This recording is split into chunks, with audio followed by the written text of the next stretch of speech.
Don't worry. I got this. I got this banner almost ready for you guys. Give me a second. I'm gonna get this banner ready for y'all. I'm gonna get this banner ready for you because I am so happy I did my research before I did this story. I am so happy I did my research before I did this story. Oh my, I am so happy I am a researching type of ninja. I am so happy I am a researching type of ninja. I'm gonna create a banner real quick. Watch this banner. Watch this banner. Watch this banner. Angelina. What the fuck? What's this bitch name? Oh, I cursed already. Anyway. Oh, edit that. Edit that. That don't count. What's this 304's name? Angela Carini, right? What's this what is the girl name? Angela Carini is a sore loser.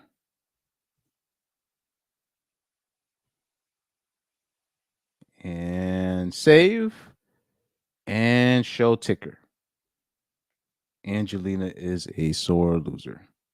I hope I said her name correctly. Did I say her name correctly? I'm so happy I did my research. I am so happy I did my research.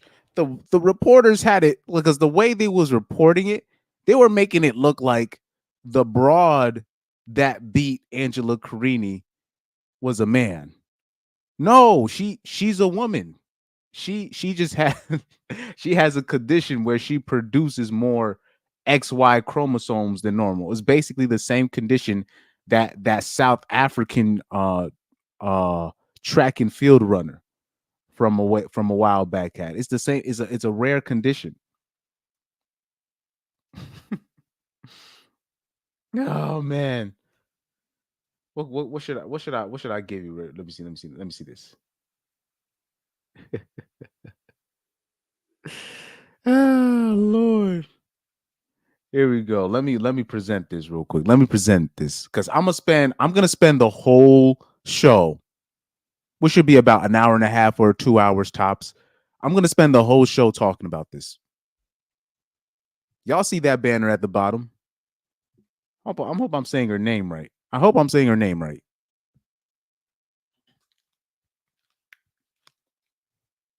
I hope I'm saying her name right. Hope I'm saying her name right. Let me present this real quick. I'm sorry, guys. Let me present this. I'm gonna present one of the articles that I have. The USA Today should work. Let me present that to you real quick. Right, let's put this on full screen, full screen.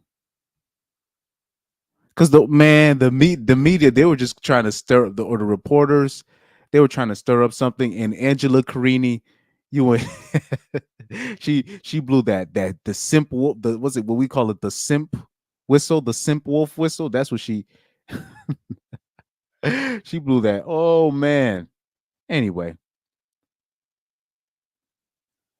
Olympic boxer. Why am I? Come on. Like, no, no, no, no, no, no.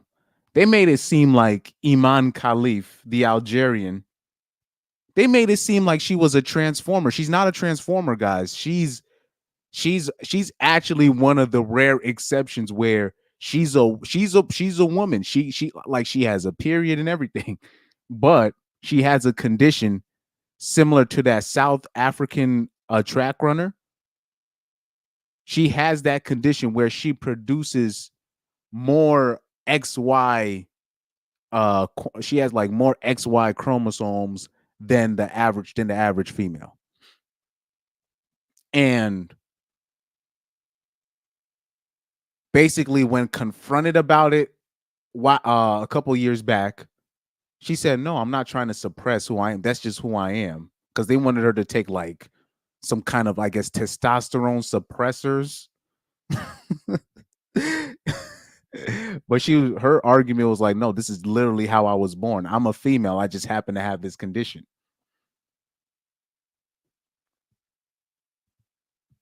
And now Angela Carino, whoever her name is, Angela Carini, she blew that the simp wolf whistle is real. Shout out to you, Garrett. Just to let you know, Garrett, she's not a transformer. Angela Carini, the Italian boxer that was talking about, oh, I've never been hit like this before. No, she blew the simp wolf whistle because she knew she could get the conservatives or her agent or whoever's working in the Olympics. They just wanted to stir up some controversy. And it's interesting. Like, say if I'm wrong, right? Say if my research is wrong and she's not, and she's a transformer and she's been lying the whole time, which I doubt it. Who cares? Who cares? Say if I'm wrong. Who cares? Who cares? This is what the woman voted for, anyways. that is a win-win for me either way. Now, according to my research, she's actually a woman, and Angela Carini, she can't take that L.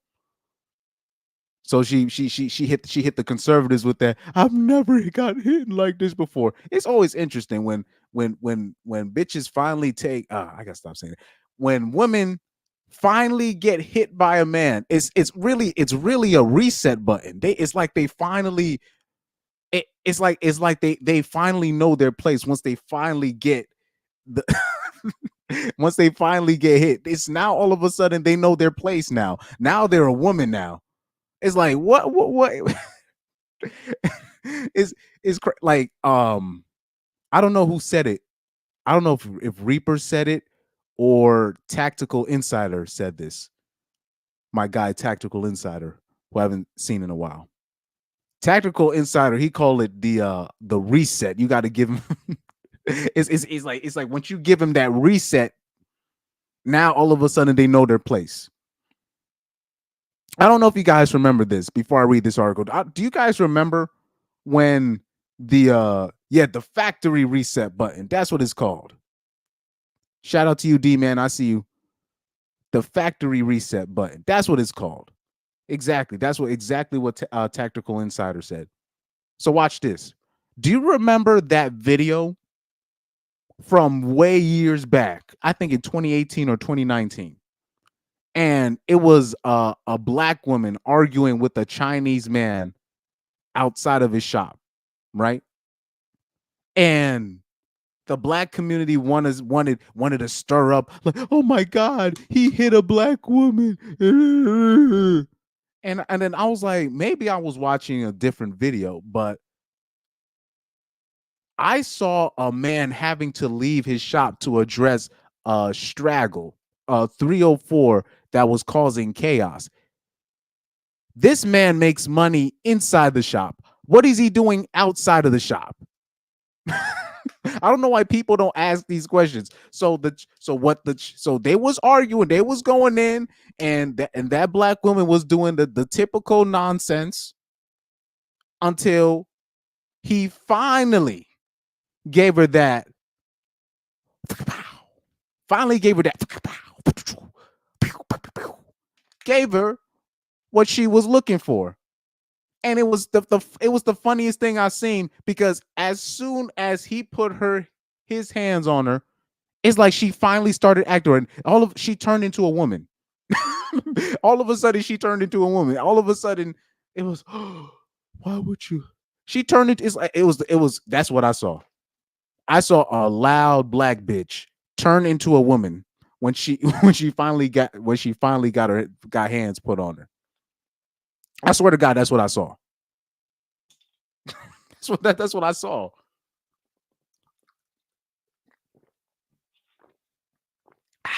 So let's read this article. Man, I always love it when the Warband members check in, man. Shout out to you guys. But just to let you guys know, with my research so far, this is a woman. This is a woman. She has the same condition as this one. Let me see if I can. I'm going to bring up this woman real quick. South African woman. with XY chromosomes. Yes. Castor Semenya. That was her name, Castor Semenya. I don't know why that name sounds unfamiliar, but once you see who I'm talking about, you guys, yes, the middle distance runner. Yes, yes, yes. So y'all remember this broad. So she had the instance where she's a woman, but she produces more XY chromosomes than the average female. So that's like one of those rare conditions where now here's the catch. Let me see. So yeah, I remember that caused a lot. This woman here caused a lot of controversy. Yes. So this is basically a similar story, but the way that they pushed this Olympic story, they made it seem like this was a transformer. This is not a transformer. This is a woman. This is a woman. It's just she has that condition. And they were just whoever the reporters and whoever Angela Carini's agent, they were just trying to stir up some shit. Anyways, the story here. Algeria's Imane Khelif, one of two female Olympic boxers disqualified from the 2023 World Championships after failing gender eligibility tests, entered the ring Thursday at the Paris Games. Now, according to my research, right, she was supposed to take suppressors to compete with the woman, even though she is a woman. It's just because she has that condition, that rare condition, she has to take suppressors. Now, she just decided not to take him, and she failed I guess, the gender eligibility test. Her bout ended in abrupt and bizarre fashion. Khelif prevailed when Italy's Angela Carini stopped fighting after 46 seconds. Carini was punched in the nose and shortly afterwards said she didn't want to fight anymore. According to Italian coach Emmanuel Ranzini, after one punch, she felt big pain. Oh, you don't say. Now, this is where I'm going to come to the defense of Imane Khelif, right? Wait, hold on. Before my opinion, sorry. I'm sorry about that, guys. Let me keep reading. It says Carini wept when speaking with the reporters after the fight and spoke only in Italian. Translation of her comments were not immediately available. Can I hold on for a second? Since you guys are here. Since you guys are here, what's the best like crying soundbite that I can like download real quick? What's like a crying soundbite?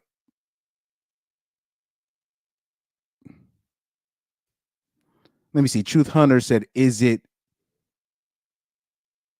hirsutism condition?" I don't know what the name of the specific condition is. and this is why I'm on the side of Imane Khelif as well. She's from Algeria. You do know like the rules, and transformers can't be aren't allowed to just roam in places like that. So right here,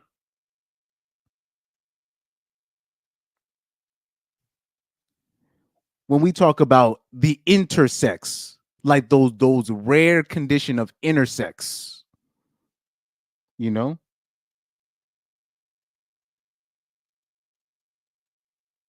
But I think in her case, well, let me see. So for Samaya, her condition was actually worse than I believe this boxer here, because she's saying so what's it Semenya, she said she don't even have a uterus, but she has a vagina. Like she was a legit freak show. Now, in Imane Khalif's case, she has all the original parts. She has her parts. She was born with all of her parts, the fallopian tubes, all of that. It's just she just has a condition. Let me search up the, because I think Semenya, her condition was different, a little bit different, but it was similar. Her istuism. Let me see. Her suitism. Nah.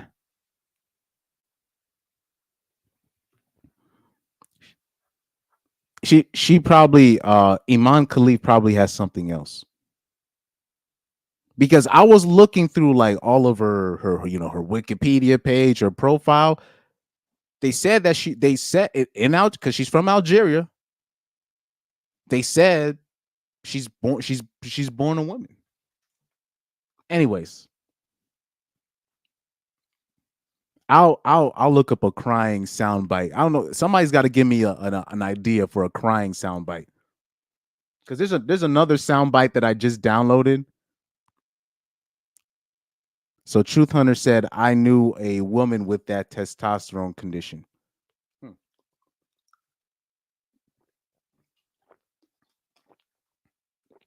Sorry, guys. I got to drink this water, bro. I had to drink. Like, I just came. Pause from a pickup.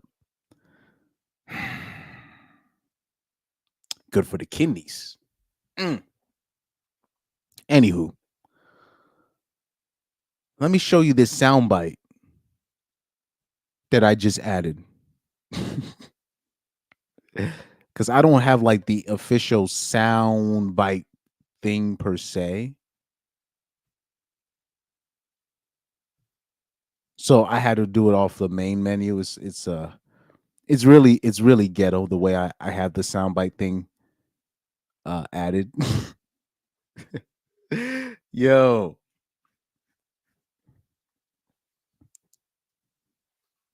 Cause I got a couple that I just added. I had the Birdman one with DJ Khaled.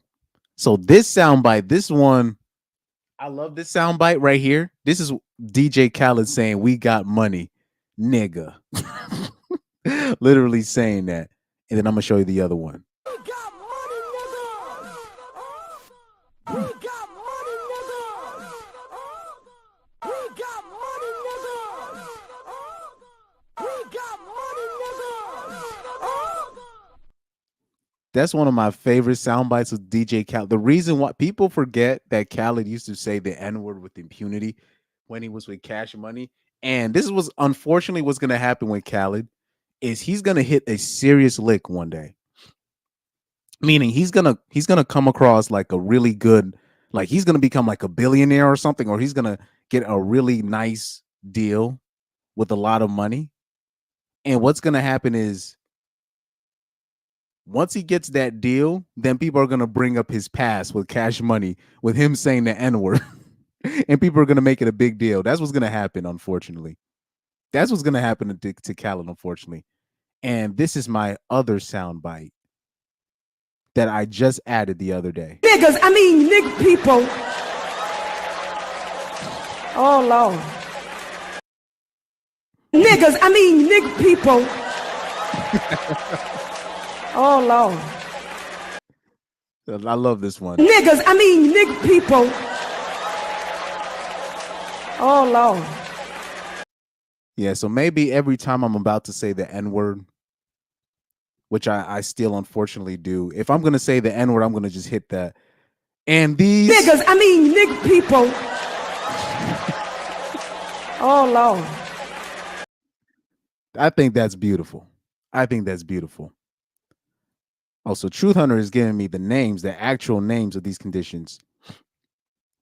Polycystic ovary syndrome is another one of the few common ones. What's polycystic ovary syndrome? What is that? Let me see this. Polycystic ovary syndrome.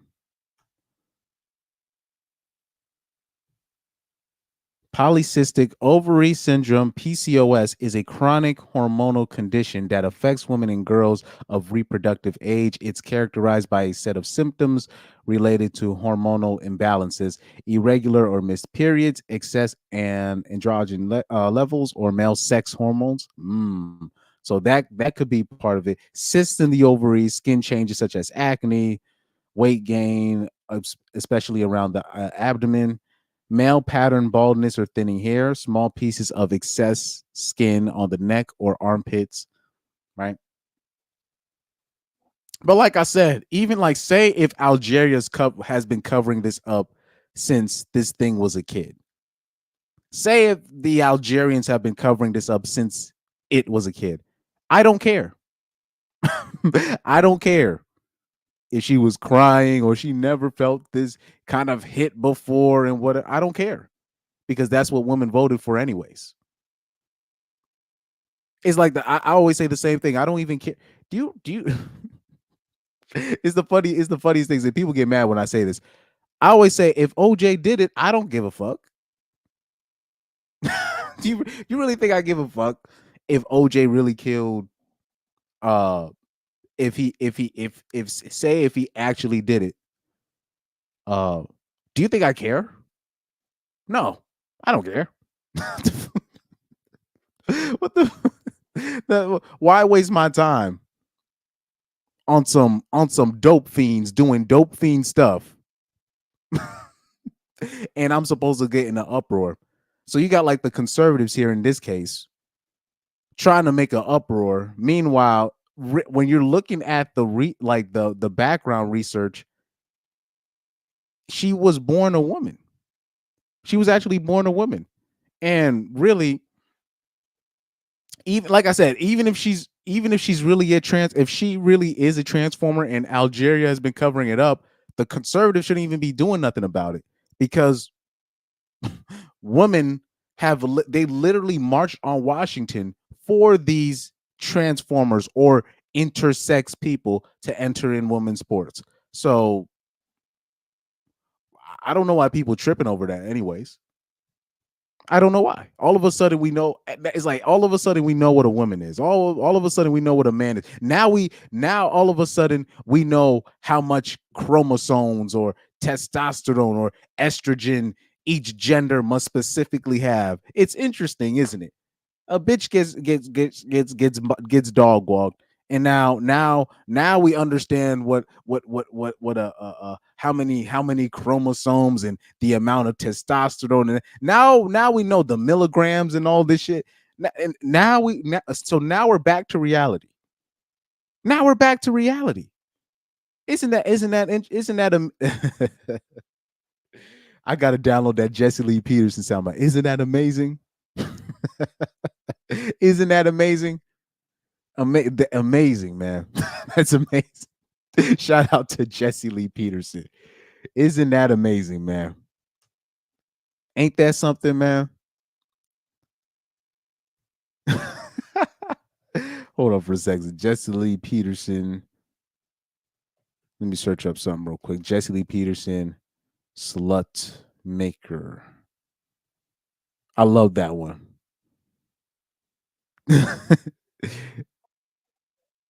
And I start dating after that. And it's like, well, if going out on a date with a guy makes me a slut, then that's just what I'm going to be. I don't think going out on a date makes you a slut, but having sex with different men makes you a slut. Well, what does it make you if you have sex with different women? A slut maker. Oh, they missed my part.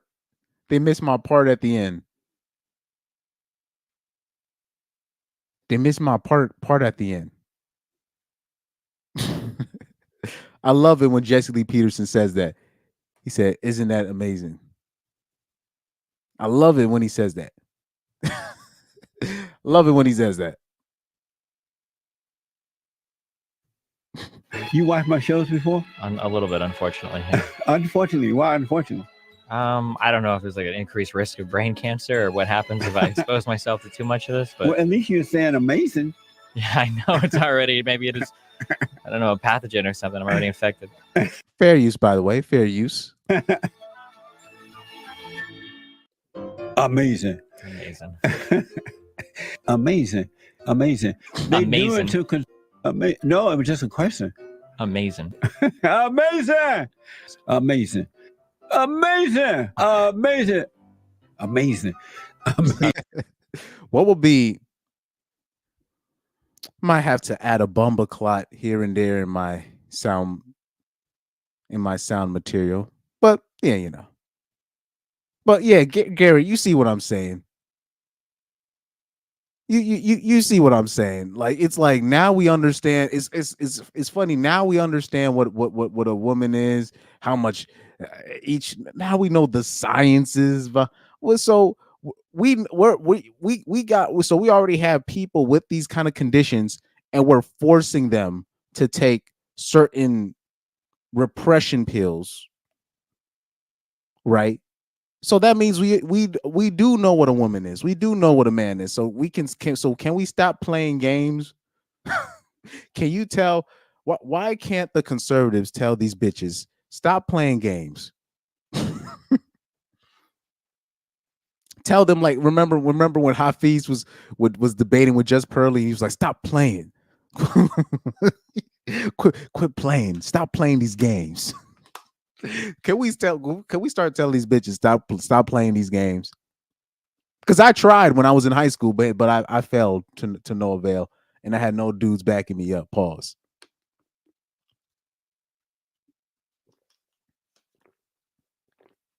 I saw like conservative pundits talking about, why doesn't LeBron James stand up? Doesn't he have a daughter? And I'm like, nah, fuck that. I don't care. I don't even care if Angela Carini really did get knocked out by a transformer. I don't care. I really don't care. That's what they wanted. Because they'll say, because she's gonna cry about this, and then in the same breath the next day ask for equal pay. No. We're not doing this. We're not playing these ghetto games no more. We got to stop this shit. I'm not playing these games no more. You want to do sports or you want to be in the kitchen? Pick one. That's it. And if you're gonna do sports, just do the sports and stop doing the extra stuff. This whole stuff where we're picking and choosing, we asking for equality, but then crying when men are invading your sports. Then when other men try to stop that, then you call us bigots and racists and transphobes, whatever the fuck that is, right? No. We gotta stop playing these games, man. Man. Let me see. Carini wept when speaking with reporters after the fight and spoke only in Italian. Translation of her comments was not immediately available. They said, but Renzini said Carini had been told not to take the fight, and it had been weighing on her as the bout approached. So they told her not to take the fight, or was advised not to, or whatever. During the first round, Carini consulted with her coach twice before the fight was halted. Officially, Khelif won by ABD. Abandoned. She hit the no mas. Yo, Carini, man, you got to step your game up. Carini, you got to step your game up. Get your game up, not your funny up. Whatever. Oh, shoot. Oh, man. Oh, D-Man, peace out, man. I'm sorry I didn't see your comments. Peace out, brother. Truth Hunter says Democrats finally knows what a woman is. All it took was Harris going for president. No, this was gonna happen. No, Truth Hunter, this was gonna happen because this is pointless. This is pointless. We got to stop this because what's gonna happen? They're gonna do this. They know what a woman is today, but then tomorrow gonna still play these stupid games. We're still gonna be playing make believe and pretend tomorrow. Literally, give it a couple days. People are gonna act like this didn't just happen. Like we didn't come to a realization. You know what I mean? Like we're still gonna be playing pretend. we still got we literally have people in Congress, people in positions of political power that are transformers already. So we're still going to be playing. We're still going to be playing these games tomorrow. Tomorrow. But yeah, shout out to D-Man, man. He always tunes in. But isn't that interesting, man? And I'm gonna show you a clip that I just saw right now, actually. Oh shit. Yeah, right. Literally just saw the clip right now. It looks like. Oh no, actually, let me save that clip. Let me show the first clip that I saw. Uh, about an not hour ago, but yeah, about 45 minutes ago or an hour ago.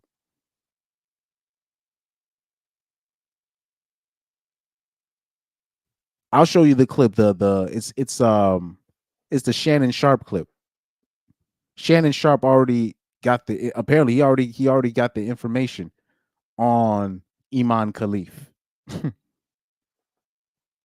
They said the crowd at North Paris Arena greeted Khelif with cheers before the abbreviated fight at the Summer Olympics, and several Algeria flags were seen among the crowd. The fight in the welterweight division at 66 kilos, aka 146 pounds, was scheduled for three-minute rounds. The issue of gender eligibility criteria surfaced at the 2023 World Championships when Khelif and Lin Yu Ting of Taiwan both won medals in the women's competition before tournament officials announced the boxers had failed gender eligibility test. They were stripped of their medals. Interesting.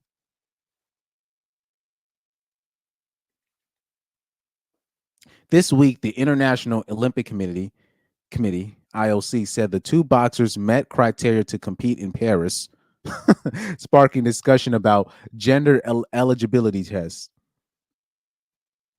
The World Championships are overseen by the IBA, long plagued with scandal and controversy. Last year, the IOC banished the IBA and developed an ad HOC unit that ran the Olympic boxing tournament at the Tokyo Games in 2021 and is doing the same here. The IOC did not detail the criteria met by Khelif and Yu Ting to compete here and in Tokyo, but did say the boxers' passports state that they are women.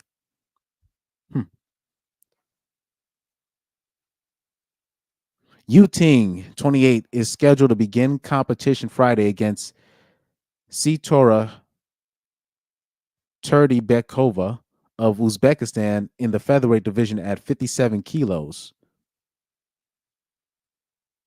Okay. Okay. Okay.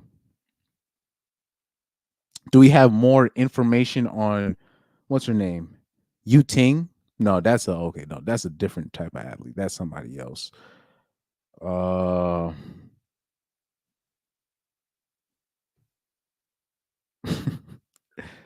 Why won't it go back? Let me see. We got more information.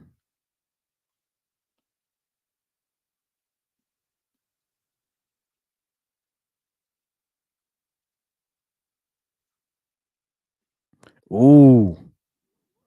So we got a picture of we got a picture of Imane Khelif. And let me tell you this, man. I ain't trying to disrespect you, Imane Khelif, if you're really a pure woman, but that is a strong face you have right there. That is a mighty strong face you have there. Oh, this is Ismail Benacer. I know who this guy is. He plays for AC Milan. And he's Algerian as well. So he probably, let me see what he had to say about it. He said full support for our champion Imane Khelif, who is suffering a wave of unjustified hatred.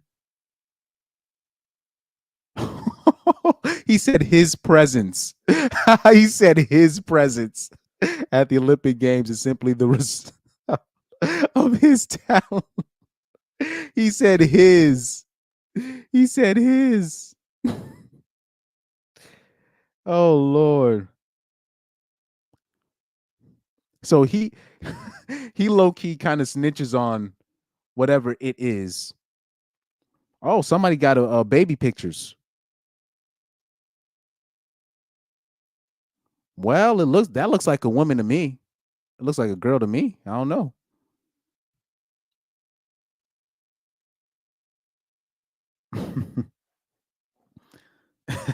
Iman, that is ironic. Her name is literally her name is literally Khelif. What's it? Why am I already blanking on her name? I just said it.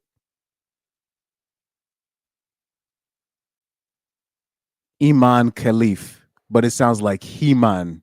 He-Man. He-Man. It literally sounds like you're saying He-Man Khelif, but it's Imane Khelif.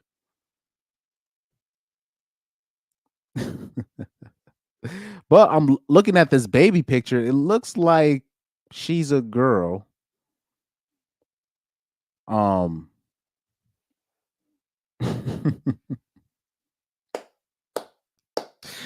Oh man. But like I said, even if like say if even if I'm wrong, I don't care.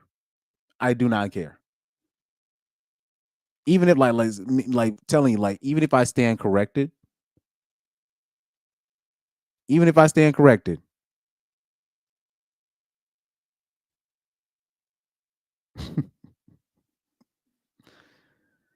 Oh Lord.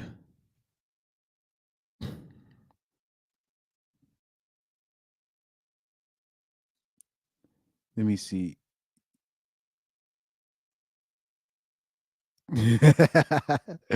Ah. Hey yo, that's all be yo. I'm a that verdant light. I must be saying the same thing to any woman trying to pull that. Why are men trying to enter women's minds? I'm gonna be like, hey, why are you being a transphobe? I'm gonna flip it right on them.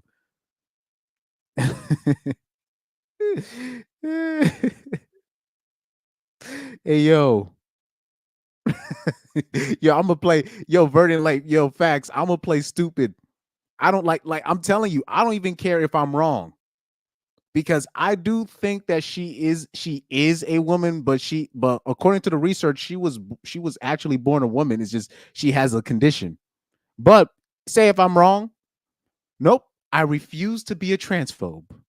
I am not a transphobe. I believe, hey, you know what? I don't even I believe not only men can play with women in sports. You know what I also believe?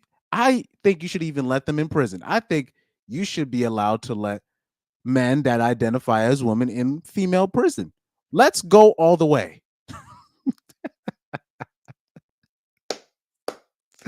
Hey yo.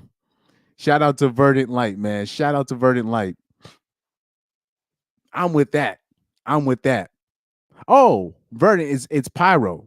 Okay, I thought it was just another. Oh, I've seen your account. So Pyro, so you got okay, that's because I've seen this account on Undead Stream. I would have sworn I would have sworn I seen the name Verdant Light on one of Undead Chronics chat. But I like I said, I was about to say same here. I'm gonna play stupid. I'm gonna be like, hey, I don't know why you guys are being transphobic. Why I'm like you guys are. I'm gonna be like you guys are transphobes. It's interesting, man. A 304 gets dog walked. Now we understand. Now we understand what basic biology is. It's crazy, man. It's crazy. Take another sip.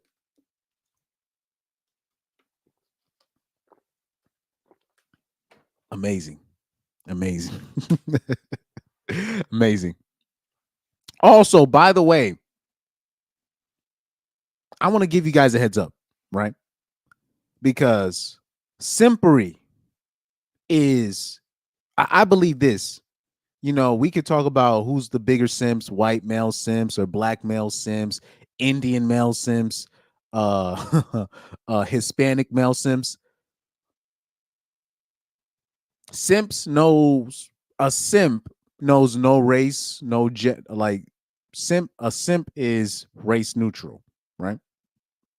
But what I find interesting with the Jesse Lee Peterson supporters, right? They don't ever talk about his theory about there's no such thing as a deadbeat father. They like it. They like him when he talks about all the other stuff, but not that for some reason. And that interests me. That really interests me. I'm like, wow. So we're still. So you agree with everything that Jesse Lee Peterson says, except that, huh? Interesting. Interesting. There's a video. But first of all, by the way, I am a Jesse Lee Peterson fan. I'm just saying I find that very interesting. But I'm like I said, that just shows me it's all simping and it's all dating strategy by men to make themselves look better than one race or another race making themselves look better than the other. Like it's all simping, dog. Simping knows no bounds, bro. The simping knows no bounds. like like it is, oh man. So I got a stream for that. I'm going to show one. I don't know if I'm going to do that soon because there's one other stream that I owe the people. I do owe the people the stream that Doug MPA had uh said that I should do, where he said I should do a stream where I ask the question, do women actually love their daughters, right? So I was supposed to do that, but I want to do this one. I do want to do the deadbeat father is a myth one. I do want to address that. I do want to do that one, and I want to show the video with Jesse Lee Peterson he had the specific a church in one of his church services that he does, and he addressed that question, and it was interesting. I found that fascinating. I really found it fascinating. I found that video fascinating because the answers that he got from the crowd when he would address it, it's like no people were afraid of that. I don't understand why people are afraid of that topic. I don't know why people are afraid to say, man, is deadbeat dads are a myth. Because I believe that. I really believe deadbeat dads are a myth. I think it's a myth. Because at the end of the day, if it's her body, her choice, these are the same women that say, oh, I got options and I can you ever heard of I can get any man I want and all this nonsense. So out of all the men you could pick, right? You pick the one dude that can't take care of the kids. I doubt it. I doubt it. I doubt it. I believe women put themselves in a position where they can always look like the victim if shit goes wrong. I know that. That I know I can confirm. So this is where when Jesse Lee Peterson says deadbeat fathers are a myth, I can get behind that. Now, what's interesting is how many men are not really behind it, but they're behind when Jesse Lee Peterson starts trolling, when he starts saying, when he starts talking about like, the civil rights movement and all this stuff, and and when he starts talking about black people and all that stuff. They're 100% behind that, but not this. That's interesting. That always has me fascinated. I'm like, oh. I'm like, so we still simping. We still simping out here. Anyways. I'm like, I thought y'all supposed to be based. Anyways, let me see. It seems like IBA criteria is based solely on testosterone, which sounds good, but she has genetic disease that allows her to produce more of that and as much as a man. If this is true, I can see the IOC's view. Yeah, I understand that as well, but but isn't that interesting? Now we know we let the Democrats and the liberals play in la la land. We let these people play in La La Land while we already have rules and criteria which clearly describes how much genetic whatever a man has compared to how much genetic whatever a woman has. We already have criteria in bylaws which already stops the nonsense, but we still allow these people to be in La La Land. What in the hell? What in the hell? Oh yeah, shout out to yeah. I didn't know that was Pyro until he said he said I troll them with the transphobic card a lot. Yeah, I be doing that too. I troll. I troll. That's what I do because at the end of the day,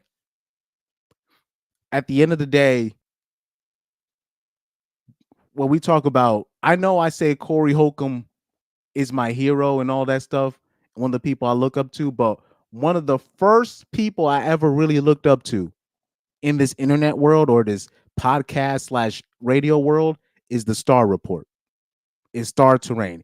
That he was he's the mass. He was one of the first like master trolls that I saw really in real life that was very honest about he was like Star Terrain was like Charleston White's was basically Charleston White before he was that before anybody else.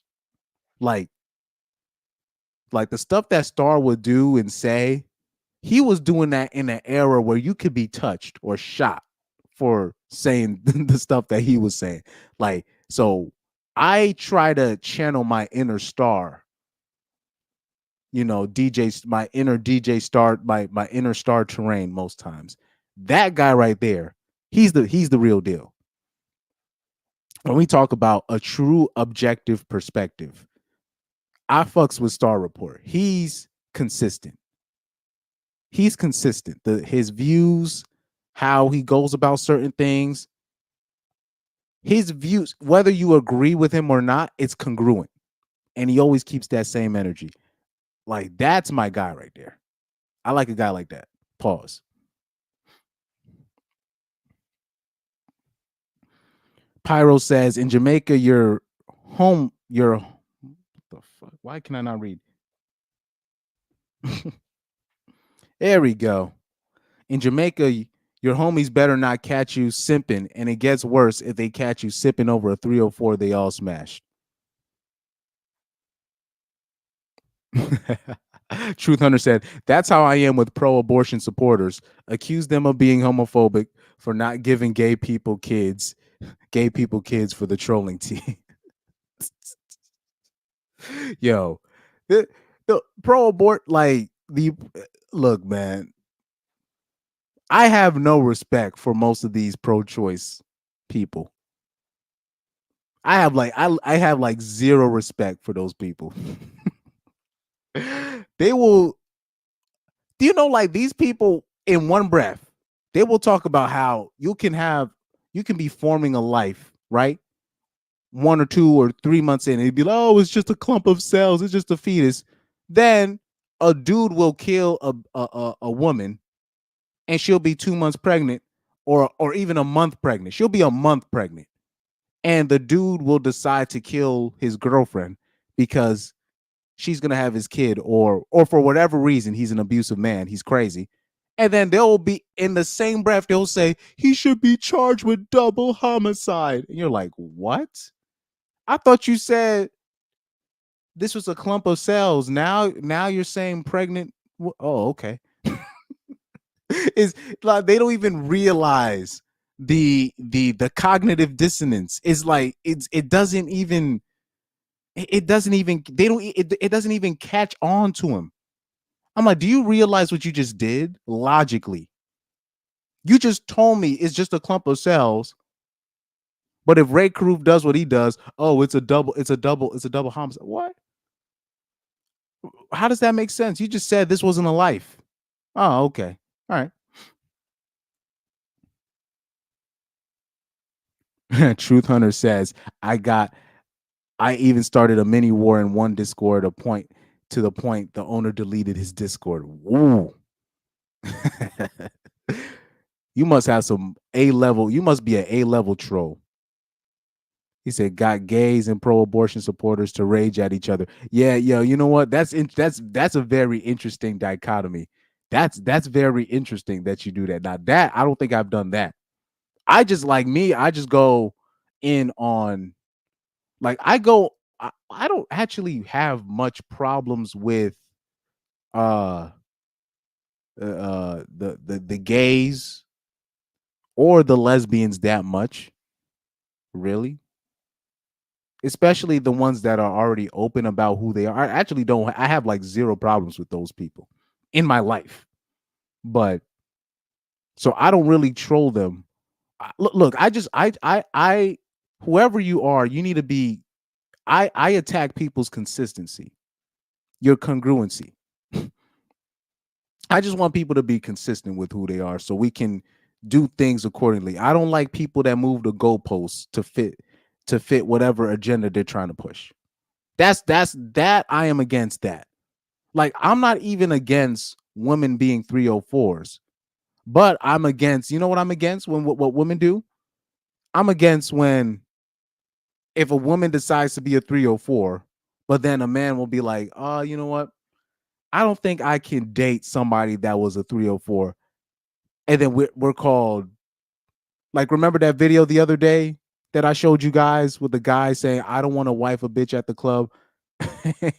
And it's like they get offended. They get offended. They get offended. They'll be like, body count doesn't matter. And then you'll be like, well, okay, can you tell me what it is? Why do you need to know? So it's no reasoning with people like that. There's no reasoning with people like that. There's none.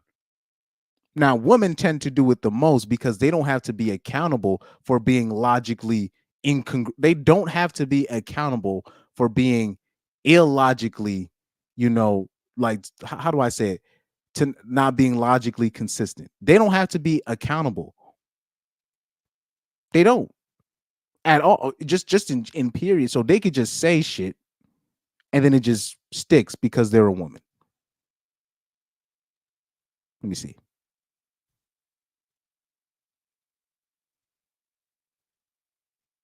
Pyro says, I need to watch all of the 5150 shows you're talking about because he's hella funny and he's telling the truth. Yo, Corey Holcomb, I'm telling you, Corey Holcomb's the GOAT, dog.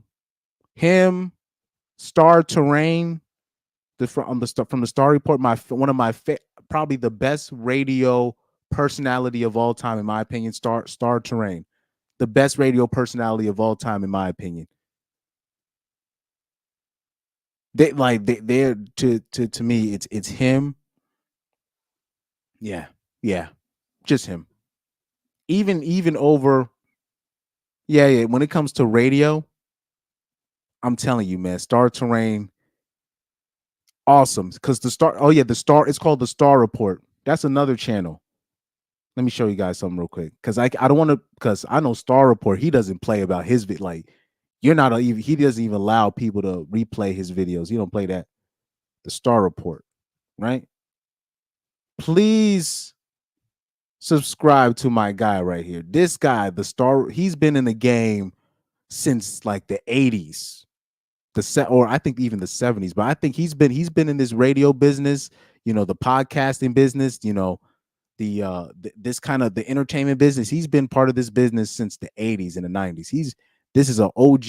I think Star is like 58 or 59 years old, if I'm not mistaken. So he's been in the game for a minute. This is the guy right here.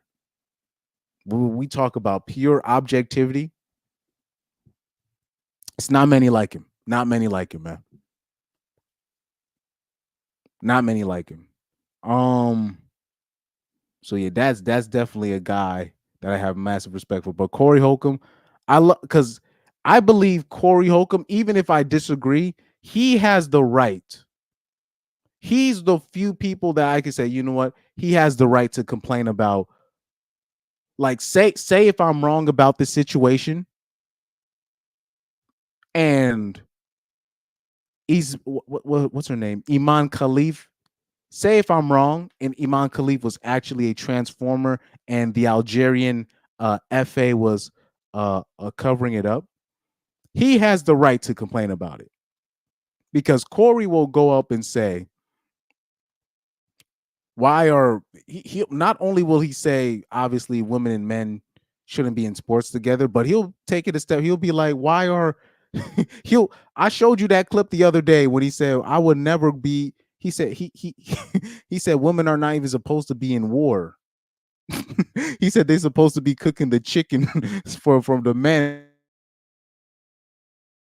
that come back from war. That's what he said. That's what women are supposed to be doing. He'll say that outright. He'll speak his mind as a real man. That I can respect. So if he has complaints about this, I'll hear Corey out. I can hear Corey out if he says this is a sickness. He'll say that Brittany Griner is insane for saying she's what? When Brittany Griner said that, oh, I'm pops. He'll be the one to say, yo, this is a sickness. What are we talking about? And he's not doing it for cool points for bitches. It's just how he feels as a man. That I can respect. Everybody else, like I'm telling you, my theory is this, because the conservatives, they confuse the hell out of me. My theory, and I've said this before, is that the conservatives are quote unquote trying to save women's sports, or trying to be a savior for women's sports, so they can make themselves look better to women and make themselves look like the hero, when in the actuality they don't have to do that. The more you step in, the more you make it worse, because now you have situations like this where Carini knows, if I just cry, people are gonna feel bad for me, and really the actuality of the situation is this is not as cut and dry as the other situations. But I believe Angeline, what's the bitch name? I think I messed up her name. I think I messed up her name. Because you see the ticker I got at the bottom. I said Angela Carini. Let me fix my ticker. I got her name wrong. I said Angelina Carini. It's Angela Carini. Let me edit that. Angela Carini. Here we go.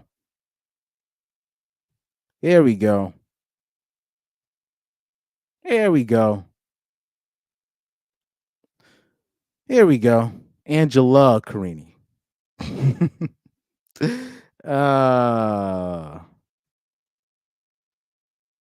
He said, True Hunter, you a monster like me and Chris. Yo, I control with the best of them.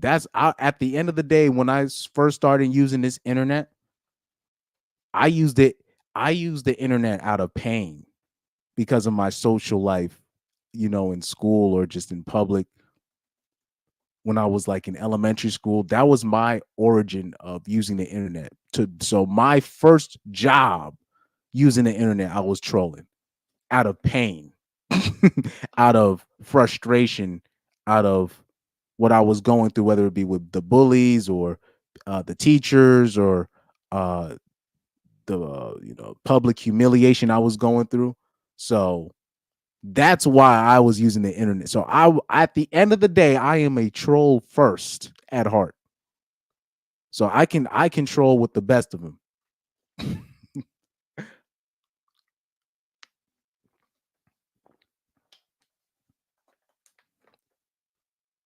I control with the best of them. Carini, what, like her crying or whatever, that's not gonna move me. I'm going to look up what happened. And it seems like from what I'm noticing, she wasn't born. It doesn't seem like she was born a dude. It seems like she was born with a condition, where she produces more XY chromosomes, or one extra XY chromosome than normal, whatever that means. So she exudes that more than the average female. But she's still a woman. She's still a woman. Has her period and everything.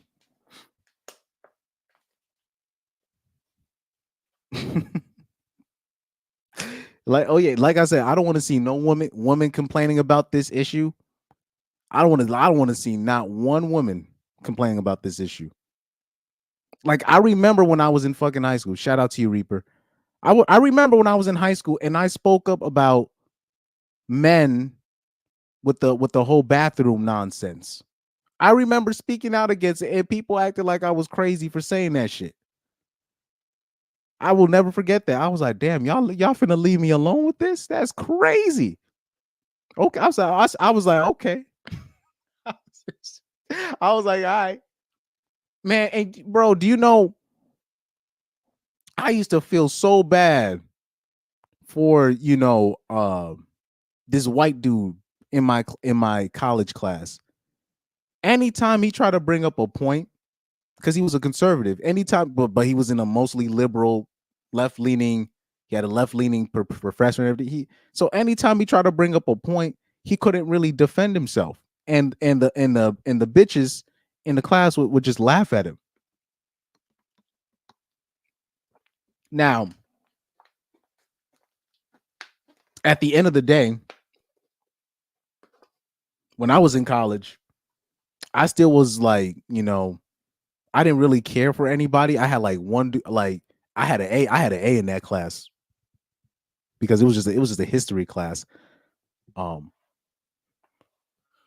So that was an interesting class. Like, I remember even reading a specific book that I had to do a report on that really actually changed my perspective on things, even on slavery.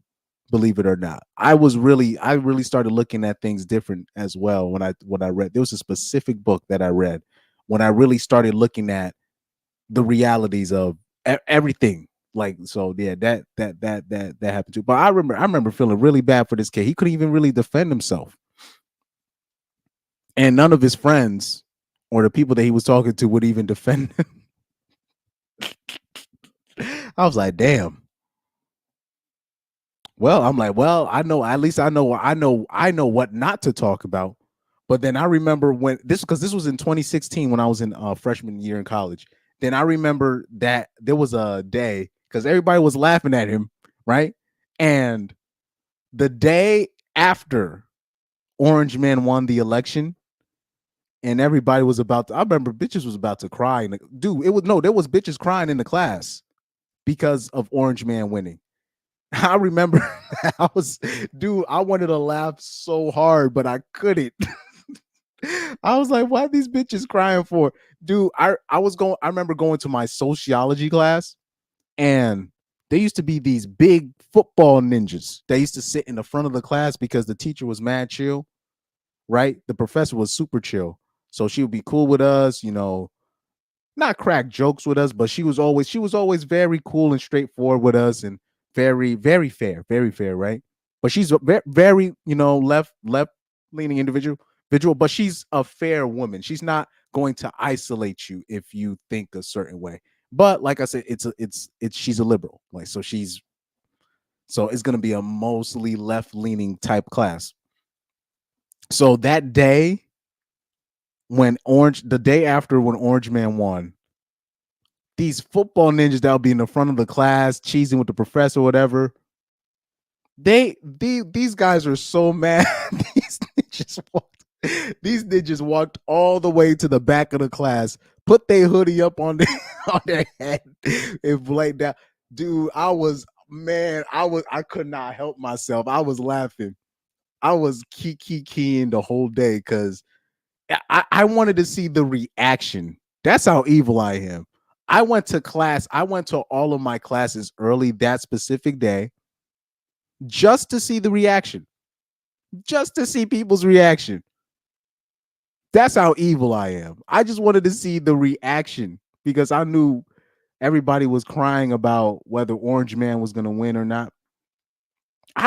Man, and I don't know why people are even shocked about that, because I remember I also had to do a report in high school about the presidential candidates um in the upcoming election. It was like, I think March or April. I had to do the report, and I remember telling my classmates out loud, I'm like, out of all these candidates, I know people are not giving Orange Man a chance, but I think he has the best chance to win in terms of gaining the trust of average folks, because people just do not trust anybody with the last name with Clinton or last name with Bush. So I was like, I think Orange Man has the best chance to win. And people laughed at that. I was like, well, okay. Like, if we're going by, I'm going by the normies rules, going by your normies rules with these election stuff, I think Orange Man's going to win. Silly me. I even told my parents, I'm like, I think Orange Man's going to win. And they were shocked when Orange Man won. They were shocked. I don't know why people are shocked about this. Anyways. Oh yeah, Star Report, he's fucking awesome. He's awesome.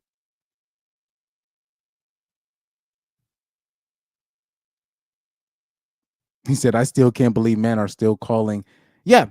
And I already told you the stories, that the stuff that I already been through with the straggles on my is on my cousin's podcast show. It's crazy. It's crazy as hell. Oh man. But at the same time, Truth Hunter, when it comes to women, when women call men sassy, that's just another way of saying they're trying to call you gay, but they can't, because too many people have been calling women out on their hypocrisy for calling men gay, but then they have all these gay friends. women be having all these gay friends. And you notice all the gay male friends that they got, they all got like names that you give cats. It's like that, like they always got kittens and Bubbles. That's always the name, and Fun Time and Kittens and Fluffy and Jello and Fruity Pebbles. They be all having cat names and shit. Having all these my motherfucking name is Smoothie and shit.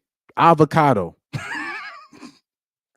Having all these fruit booty ninjas as friends. Uh-oh. I almost said the word. Let me punish myself. Niggas, nigga people. Oh, Lord. Sorry. I gotta stop saying the N-word. Anyways. Having all these gay male friends, and then when it's time to make a point and you don't agree with them, or you guys can't meet eye to eye, they call you gay. It's very interesting. That shit is crazy. Right here. Techno Man 00. He says, what both governing bodies seem to refuse to do is define a woman as a person who is born with ovaries, a vagina, and breasts. Seems like a trap conservatives are falling for. Yeah, they always, yeah. And even even Reaper was talking about that the other day. Like shaming these women and calling them cat ladies. Technically, that is a trap. That's a trap. Because if you can't even, how about this? Like, even what's a common trap by women, right? When we'll say, I don't want to wife a bitch that works at the strip club or that works at the club. So they'll ask us why, even though it's pretty obvious. The trap is actually answering why. That's the trap, right? Because you'll say, oh, because she's promiscuous, she's most likely to be promiscuous. And then, do you know what? Because their comeback is going to be like, well, nurses do it too, and teachers, which is true, but that's not what we're talking about. We're talking about bitches that work at the club. They're clearly not wifeable material. It's clear that a stripper is not something that you build a foundation on. It's very clear. But the trap is when you say it, you just got to stand on it.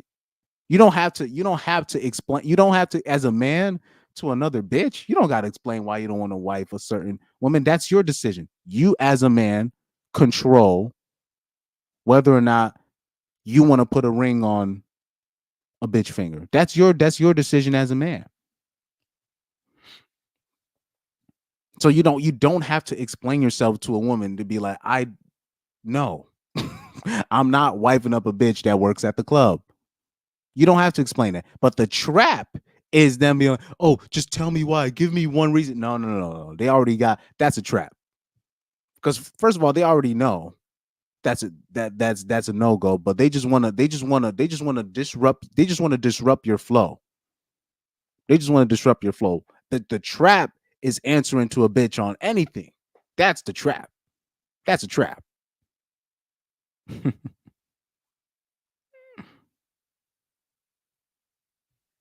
Oh yeah, the bitch was crying. The bitch was crying. And really, I'm looking at it. I think to me, that's more of a simple whistle type thing. But that's my opinion. Truth Hunter said was a jokester in school who loved fucking with everyone. So when the internet came, it was a jackpot for me. I found the internet when I was in a very dark place. One day I will give you like my true origin story. Like I've told people my RP story, like when I found the RP in college, right? Freshman year in college. I've talked about that, but one day I will open up about the stuff that I went through when I was like in kindergarten.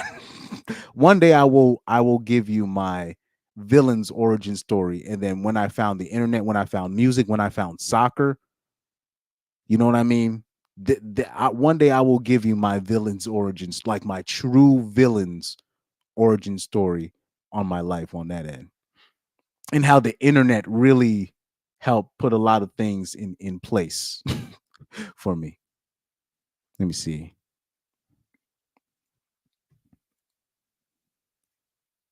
As the good book says, everything that makes you laugh makes you cry. Facts. Facts. Facts. yeah. When I was like, I literally said like in a popularity contest, I think Orange Man would beat C, them people, and people are like, I don't know. And there were I'll say that there were probably some people that was also shocked because when I was in high school, I think people kind of knew me as more of a left leaning type person. If you'd ask like if you ask if somebody that I went to high school with started listening to the stuff that I'm saying on my channel now, they'd be shocked. They'd be shocked on what I'm starting to talk about now because they would never see that. But like I said, everything, you know, the changes, the changes I went through, man. I used to really take people at their word, man. When I was in high school, I used to really take people at their word. I would literally be like, oh yeah, so women really want equality, and I used to really think that way. Oh, they really, but, but that's a trap. That's a trap. I used to really think women really wanted equality. I used to really think that women were only having abortions because they were being like they were put in advantageous situations and it was emergency and they were getting graped out here and they were I used to really think that, believe it or not. I used to really think women were really victims out here. I really used to think that. So I really used to think, okay, you have your good women over here and then you have your bad women over here. I used to really be that naive. You have your bad men over here, your good men over there. No. It's none of that. It's none of that. And I used to just think, you know, the only evil people in the world are the politicians and the people up top and you know they're white, you know, white privilege and all that. I used to believe in all of that. Until what's interesting when you grow up, what you realize, especially when people want to talk about white privilege, what people confuse white privilege, really what really it is, it's really family privilege. a lot of the stuff that black people complain about white privilege, what they're really complaining about is family privilege or legacy privilege, which is still part of family privilege. Now, if you're complaining, people complaining about legacy and nepotism, yet those are the same women that literally decided to become single mothers. That if that's the path you chose, that's the path you chose. You got to take the positives that come with that. You got to take the negatives that come with that. We can't move the goalposts. That's the path you chose. That's where I'm at in my life. I'm more of at the phase of, look, the path you chose is the path you chose. Don't bring other people in your stuff, and you chose a specific way, and you knew the risks, you knew the rewards, you knew the risks. And then when the rewards is not coming as fast, or the rewards are not going to come at all, then we want to switch gears.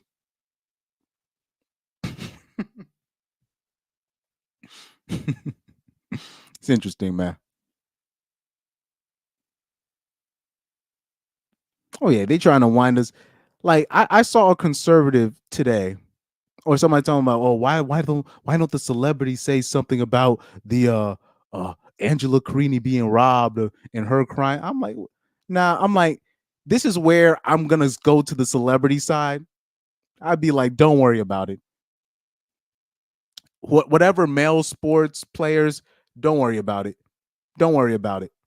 Don't worry. Don't stick up for you this time.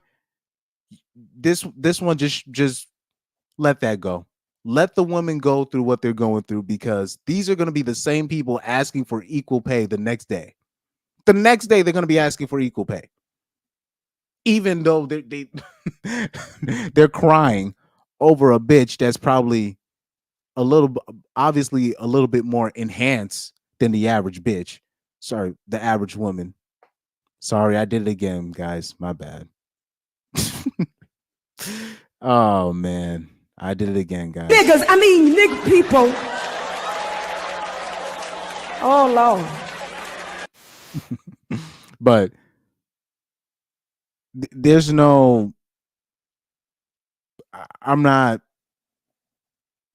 no, whatever athletes you don't, any male athletes, if you're listening to me, you don't have to you don't have to say anything about this. This is not your fight.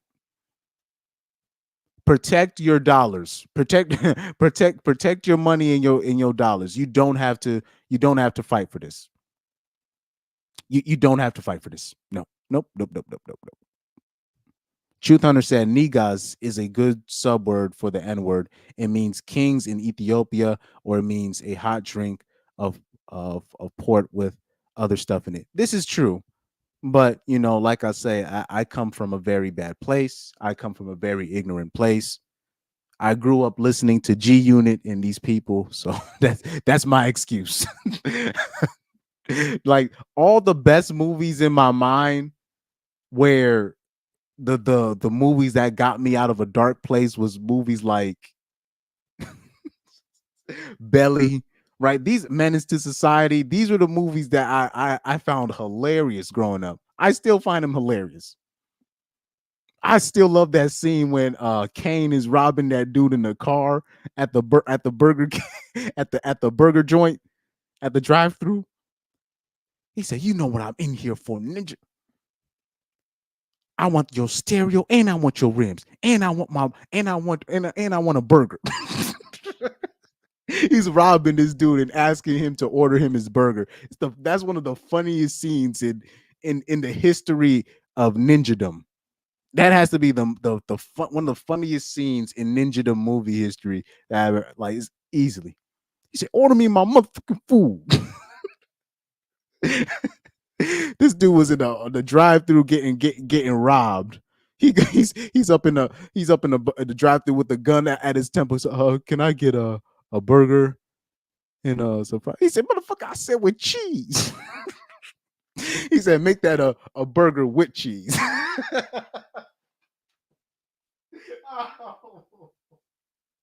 Yo, oh man, let me not. I'm okay. I'm gonna get my sides hurting from laughing.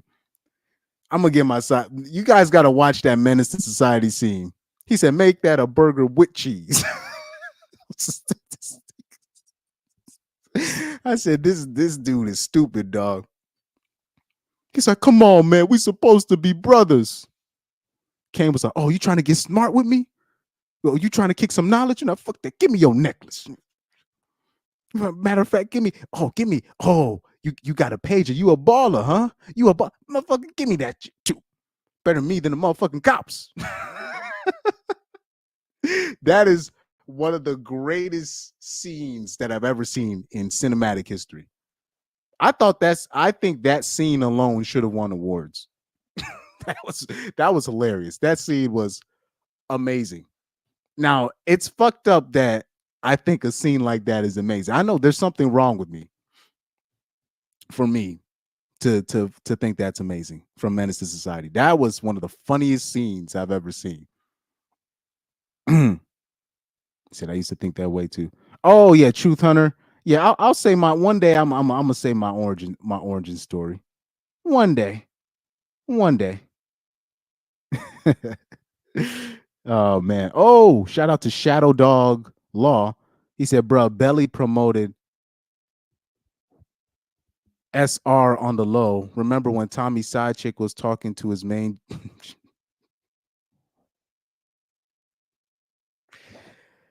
Yeah. Yo, that's your man's. That's your man's. That's another scene though. That's unrelated. But I love, dude. Belly. That was a very good movie. I will say this: Belly 2. I don't know if anybody watched the second Belly movie.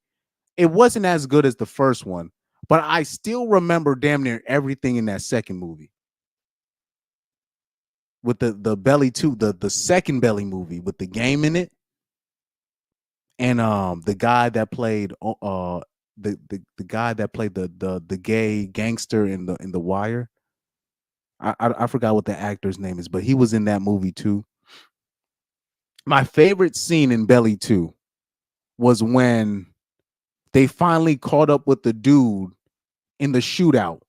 Remember when the game came out of the ice cream truck with the Tommy gun in Belly 2? Remember he came like they they found, game came out with the Tommy. That was the most idiotic, looking back. That is one of the most moronic idiot. Who has a Tommy gun in an ice cream truck in the year 2006? He's coming out with the ice cream truck with the Tommy gun. Yo, that's crazy. And then they finally caught up with the dude that was talking all that mess. Remember that one dude? He was like, "G's out of prison. Man, I can't wait to get G. I can't wait. I can't wait to get him." Then he got shot up in that car. And Belly, and sorry, and then the game and his partner came up to the car. And this dude was acting shocked that he saw G. He was like, "G, is that you, man? Hey man, I smell gas. Get me at the car, man." And Michael K. Williams was like, "You trap, ninja, you trap, you trap." This dude was basically choking on his own blood, and you have Michael K. Williams with the gun straight in his chest. "You trap, ninja, you trap, you trap." Hey G, you had the dude in the car. "Hey man, hey G, I smell gas. But get me at the car, man." This dude was hyperventilating. Oh man, that's probably my favorite scene in that movie. But yeah, that's messed up that I find those movies entertaining. I love those movies so much when I was growing up, man. Like I really have a love for those kind of movies. Like Belly, yeah, Belly and Belly 2, Menace to Society. What else? Uh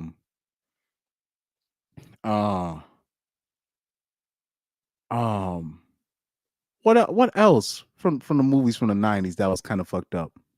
Because I saw the one with the I saw the one with I'm blanking on the name. The one, remember, this is an OG call. The one with the guy's dad went to prison for like 10 years for a gang. He came back, tried to save his son. I'm blanking on the movie name, but I remember seeing that movie as well. Oh, Baby Boy. That's another that's another one. Baby Boy. Baby Boy is a lot more influential than people give it credit for. Do you know how many women pattern their relationships from the dynamics between Jody and his baby mama? Do you know how many women pattern their behavior behind that movie? Yeah, South Central. I know, yeah. So that's the movie, the South Central movie. The one where the guy goes to prison.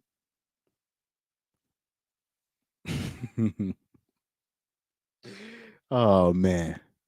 That dude had to do the OG call with that oh man. I was gonna say the R word. That slow mother effer. Whatever.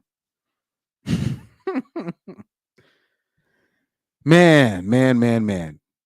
Those movies were very interesting to me.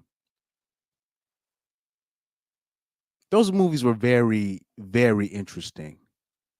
Anyways, let me go back. I don't know. I'm sorry, I went a little bit off. But let's watch. I wanted to show you guys something because wait for actually no. Let me not show that. Let me not show that clip just yet. I just still want to see more updates on this Imane Khelif's bio.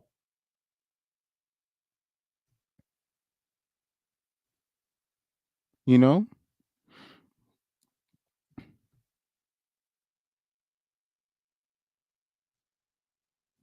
So they said the IBA had their eligibility rules for testosterone levels. So a sex test, and Khelif had raised levels of testosterone, which did not enter in their eligibility criteria. So she was not allowed to compete. So when I was seeing these headlines and they keep talking about gender test or gender eligibility, well, I'm like, well, if he was a transformer, like an outright transformer, like if Imane Khelif was born a man, they would have mentioned it by now. I'm like, so why are they not saying? So I'm like, gender eligibility. That's like what you give to somebody that you don't really know what it is. You know, that's where you're like, huh? Hmm.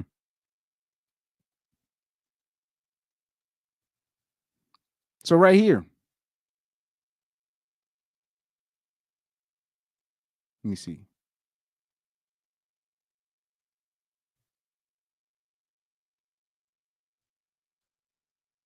Oh no, that's something else. That's something else.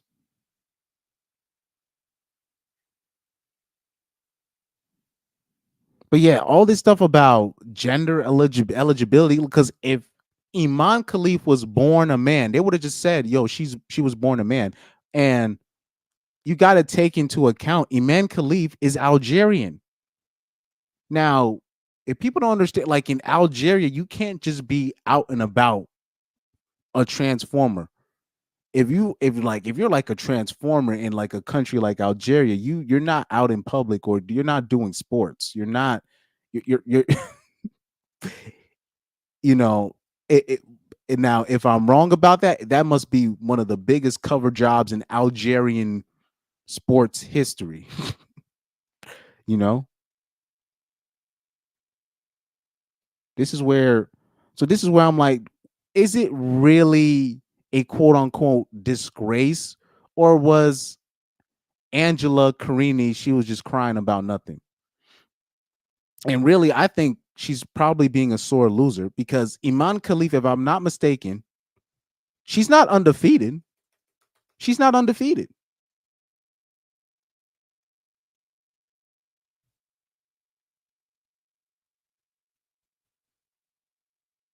She's not undefeated.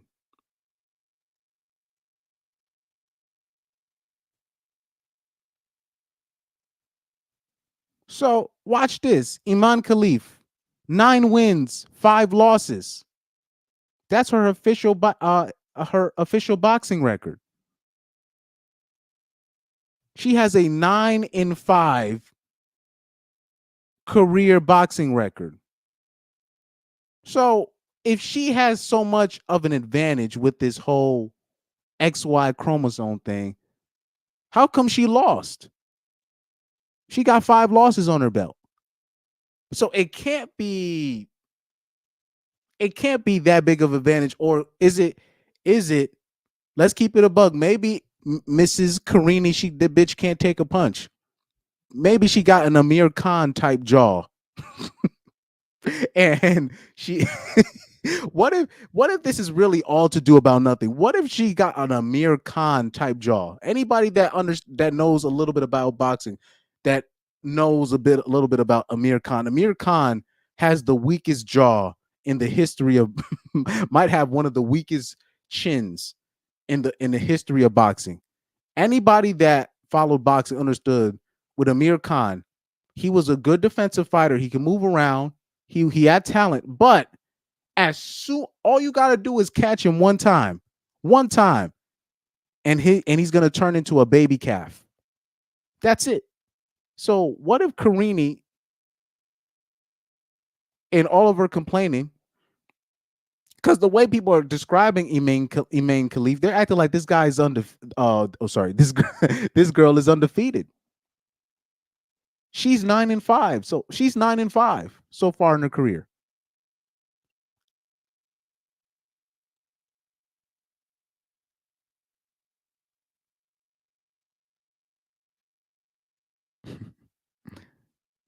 Shout out to Doug MPA, man. Oh, since you gave me the a donation, shout out for you with that donation, man. Doug, I got something for that. I got the DJ Khaled soundbite. We got money, nigga. We got money, nigga. Man, anytime, like, yo, I remember a month ago, I was getting some licks, like money licks for the gigs that I was getting, and I had like all these hundreds on me. And I was counting off my money before I was depositing it. And I was like, in my mind, I was just like 100. Oh, like, and I had the Birdman soundbite in my mind. Oh, 200. Oh,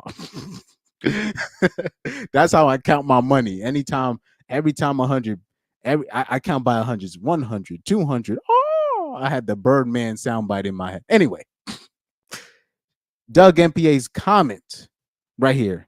XY chromosome equals man.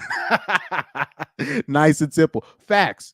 But for, like I said, for this particular woman, I think she is the exception to the rule. I could be wrong, but if I'm wrong, I don't care. If I'm wrong, I don't even care. I don't care, because this is what women voted for anyways. Because I'm looking at the baby pictures. I'm looking at the baby pictures. I'm like, that looks like a girl. I don't know. I don't know. I don't know. But she got a real strong ass face. Or whatever it is. Whatever it is has a very strong face. Yes, this is Imane Khelif. Yes, ladies and gentlemen, this is Imane Khelif. Right now, Imane Khelif looks like she looks like a male Algerian footballer that plays for Crystal Palace in the Barclays Premier League. That's what he looks like right here. Anyways. Oh man. But like I said, I don't care. I do not care. Like I said, me personally, I think she's actually an exception to the rule. She's one of those people, it looks like, one of those women that was born with something different, but she still has all of her original parts. She has an extra part. Now, I don't know if that qualifies her to be intersex, whatever that means. You know what I mean? Like the South African runner who's like a legit intersex person, you know? But hey, it is what it is. Like me, like people get mad at me when I say I'm actually pro Transformers in women's sports. I'm pro that. I'm pro Transformers in women's sports. I'm pro that. Oh, Shadow Dog Law said Amir Khan was my man. Fast hands, but a graham cracker chin. Yeah, Amir Khan had zero chin, dog. All you got to do is catch him one time, and that's it. Like I always bring up the fight with Canelo Alvarez. Like that one fight, everybody, it was crazy because even everybody that hated each other in boxing, everybody came to a consensus that it was like, look, Canelo's gonna knock him the hell out. It was just like it was basically a 97% consensus that yeah, Canelo Alvarez, he's probably gonna get outboxed for the first 3 or 4 rounds, but Canelo, he's once he connects, it's over. It's over. As all Canelo got to do is hit him one time, and that's it. That was the consensus. That was the consensus. I remember it was they had interviewed Floyd Mayweather's dad, Floyd Mayweather Sr., before the fight. That was one of my favorite interviews. He was like, he said he's gonna be reaching for the ropes. Right. But in that case, when Canelo knocked out Amir Khan, he didn't even get a chance to reach for the ropes. My favorite part of the knockout is like they kind of like the camera kind of panned out to Canelo and his people, whatever, and then the analysts were talking for like 2 or 3 minutes. Then the camera pans back to Amir Khan still knocked out, and you had like the referee or one of the officials trying to. They were trying to wave the towel over Amir Khan to give him some air. I was laughing at that. That's fucked up. I find that funny, but that was hilarious. That was hilarious. It just like because the camera just panned out to like everybody in the crowd, and panned to a Triple G in the crowd who was watching the fight, and and then the camera just pans back to like one of the officials, like literally waving a towel over Amir Khan's, because Amir Khan got knocked the hell out. Now, luckily he was okay. Like Canelo didn't put like his all in that punch. So thankfully Amir Khan was okay. That's why I can joke about it now. But yeah, he just caught him clean, and I'm like, yep, that's it. That's it. That's it. Referee was all over that dude. He was like, it's over, dog. That's over. Delimon 007 says, why is this stuff even in question? Doesn't science say that men have far more bone density and body mass than women? But like I said, it takes what I said earlier, Delimon, it takes a woman getting knocked out, or it takes a man or somebody of a male stature like a Imane Khelif to put their hands on a woman for a woman to finally realize what their place is. It's like all of a sudden they know what a kitchen is as soon as a man puts their hands on him. It's one of the most fascinating things. Like a woman could be talking cash-ish, and then once the man finally snaps, gives her that reset button, hits the reset button on her, all of a sudden then they start acting correct. It's fascinating. It's fascinating.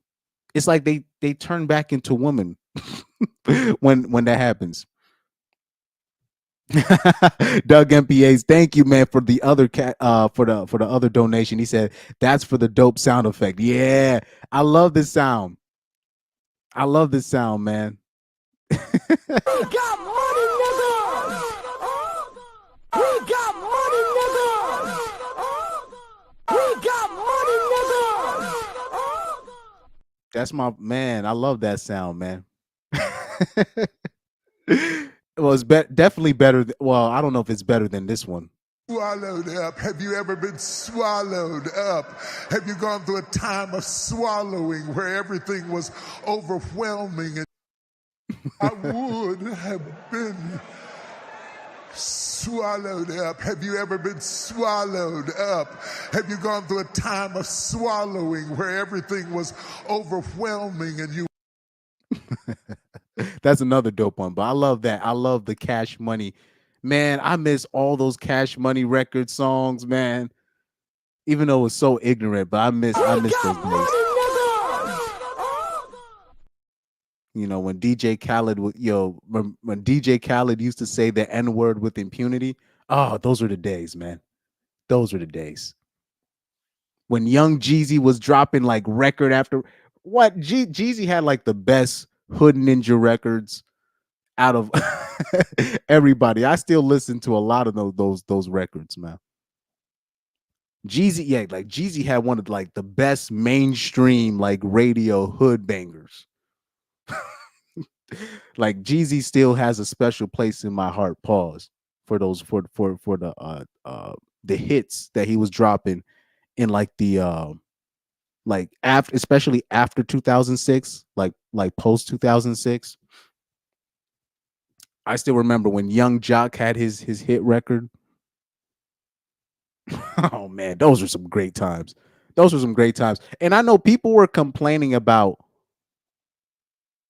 like, and you know, and people had their complaints about the music then, but I'm like, at least men weren't, you know, wearing skinny jeans and female clothing. You know what I mean?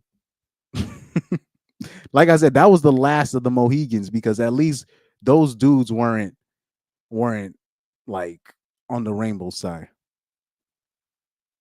G Unit had, oh my God, G Unit had the best mixtapes, the best remixes. Oh man, those were some great times. Anyways, man. Yeah, Imane Khelif has she got some strong features. But like this is where I'm gonna get at right here. But like, what if we're running into a situation with Carini, whoever Carini is, what if she just has a glass jaw? What if she just has, because Imane Khelif, she's not invincible. So whatever advantages that they think she's her record is 9-5. She's 9-5. So there was 5 other bitches before that were able to beat her. Now, I don't know, maybe the 5 that she lost to, she had to take like some suppression pills to suppress the testosterone that she was, you know, producing at the time. So maybe that's another case, but there were 5 other females that were able to beat her. Why couldn't whoever Carini is, why couldn't she do it? Why couldn't she do it, man? I think Angela, whoever Carini, she might just have a glass jaw. she might have a glass jaw. Verdant light. Oh, sorry, Pyro. I'm gonna say your real name, bro. Pyro says now we're getting trash music. Oh yeah, and then you said here. Pyro also says caught Playboy Cardi, caught Lil Fruity, caught Young Thug. Yeah, Shake. Yeah, Playboy Cardi. These guys now. These guys are clearly gay. Like now we have like these guys are gay. We got rappers now painting their fingernails. We got these like we got some different type of funny we got some funny style rappers now. Funny style. That's an old school, but funny style is an old school term. I just brought that up. That's an old school term that OGs I used to hear say that a lot. They got a whole type of funny style, you know, fluffy, you know, type behavior type ninjas doing rap now. Got Drake painting his fingernails, Lil Yachty doing the same thing, painting his toenail. What kind of shit is this? Man, what happened to the men in rap? Now we know what was, you know, with Lil Wayne and Birdman. We know that they were gay. Like, you know, it is what it is, right? But at least the perception they respected rap enough to be like, let's keep that in the closet. I sound like an apologist right now. but they at least understood that there's no place for faggotry in rap. So they didn't really address that, even though we all saw the picture of Birdman literally. Oh Lord. Anyway, let me leave that alone. Let me leave that alone. Delymon 007 says, well, she said that she never felt pain like that before and gave up. That's what I was about to. That was her. That's all. This is what kills me. I'm like, so that's all y'all took. You just took that word of her just saying, I've never felt this pain before. And she only said that because she already knew before the match. She knew what Imane Khelif was going through with her hormones and all that stuff. The her being because remember they said that before the fight they told her not to do the fight. They said that she probably shouldn't do the fight. So they already had that as like an excuse. So she got hit by one punch and she was like, "Oh, no mas, I can't do this." What it look, I don't doubt that she hasn't felt a certain punch like that before because she probably hasn't. It is what it is. But what if she just? I think she pussied out. That's my opinion. I could be wrong. I think she tapped out prematurely. I think she didn't want to face the music because it was just one or two punches. Dude, I don't. Were the punches that hard, or does she just have a glass chin? Anybody that knows a little bit about boxing, just a little bit, do you guys, anybody in the chat remember Miguel Cotto when he faced Antonio Margarito? Now, the first time, I'm talking about the first time. Now, remember, Margarito literally had bricks. Margarito literally laced his gloves to the point where his punch was basically like bricks. And even though Cotto had to take rests, right? Cotto was still kind of able to kind of get through the fight, but he was literally facing bricks. So this is where it confused me. Like now, Margarito isn't the only person that's laced up his gloves before. There have been other boxers that have been caught lacing up their gloves before matches, after matches, whatever, and they got caught. But it'll seem like the some of the fighters were at least able to get through it. She takes one punch from Imane Khelif. She takes one punch and then she's like, "Oh, I've never felt this punch before." And then you're like, "I can't do this." I think she low key she waved the white flag too early because she had that as an excuse.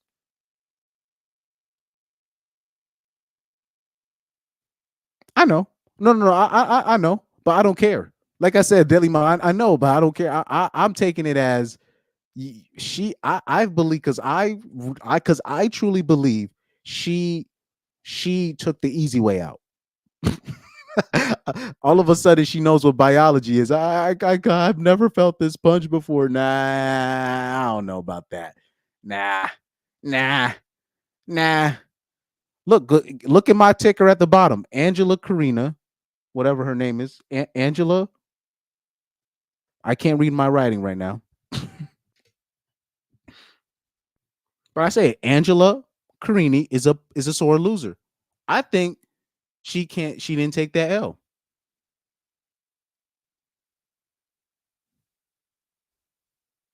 Ooh, Rocky, you bringing up yeah, I saw the video behind that. I saw the I think they did a documentary of that. I saw that recently. I think I saw that last year.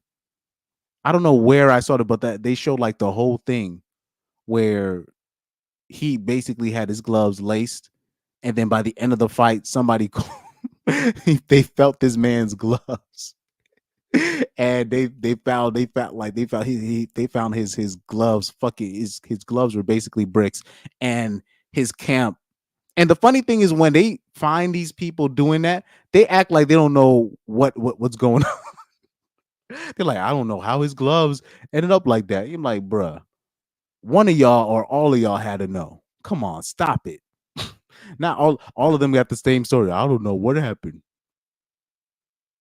Oh yeah, Margarito's story is even more egregious. Even more egregious. And then he had the nerve to mock Manny Pacquiao, mocking him about the story. Because Manny Pacquiao had a funny rendition about that. Oh, hold on, man.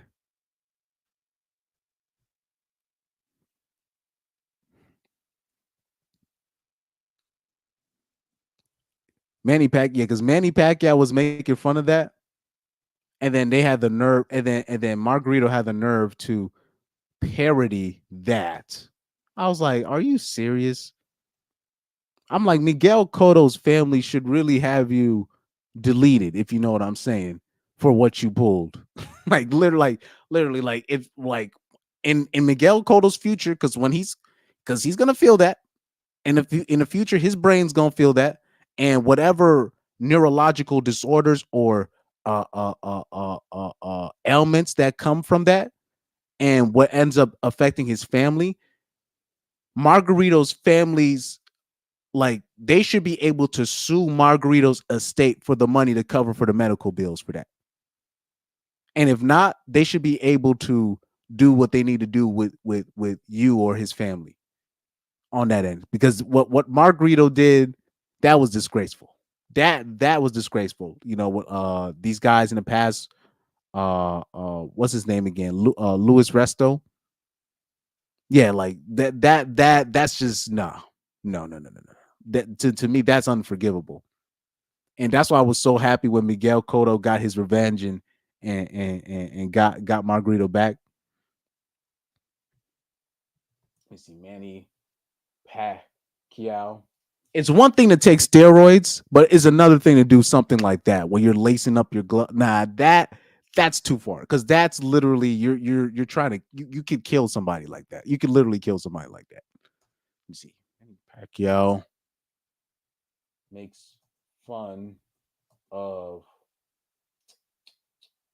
Margarito.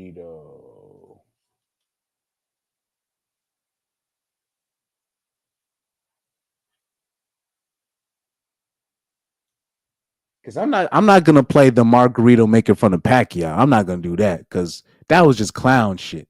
That was just clown shit.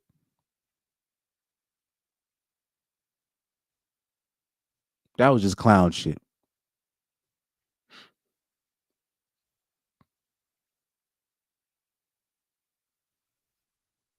I'll say this: Pacquiao was kind of funny though.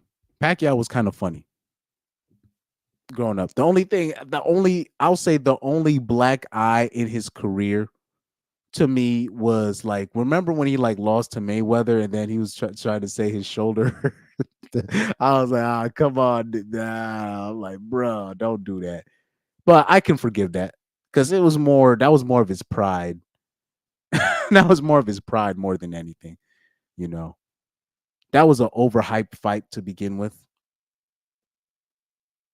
But Pacquiao's funny though. Pacquiao's funny. But anyways, let me show you Shannon Sharp had it spot on. I was surprised. I was like, oh shoot. So Shannon Sharp had his take on it. And I was like, oh shoot, they got it right. I can't believe. So here we go. Because like a lot of these guys, as long as they're not talking about LeBron James and stuff like that or basketball, I actually agree with a lot of the stuff guys like a Shannon Sharp or who else is a LeBron stan? These people. I actually agree with a lot of the stuff they say. As long as they're not talking about LeBron and basketball, they actually make a lot of great points, you know. So I want to shout out to the nightcap, fair use, and all that. So I want people to listen to this because I don't want the conservatives being stirred up over nothing. Because it seems like there's certain things that what they're trying to garner certain responses to kick off something which doesn't exist. You join the fastest growing community on YouTube. Remember, Nightcap doesn't happen with won her first match of the Paris 2024 Olympics when her opponent Angela Carini of Italy quit after taking several blows to the face in the opening round of the bout.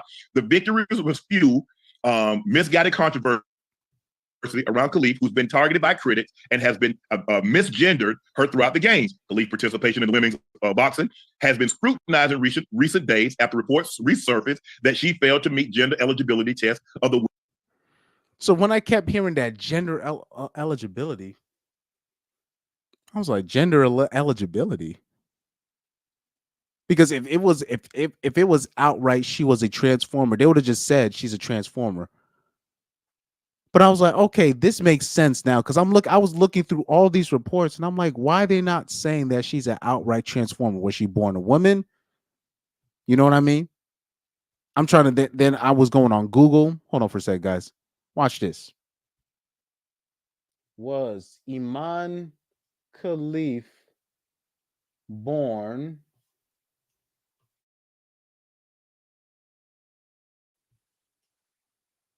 with XY chromosomes? So right here.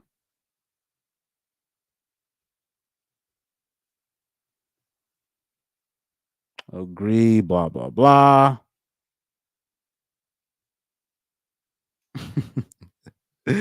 Oh, man. So right here, I don't know if I can see the thing.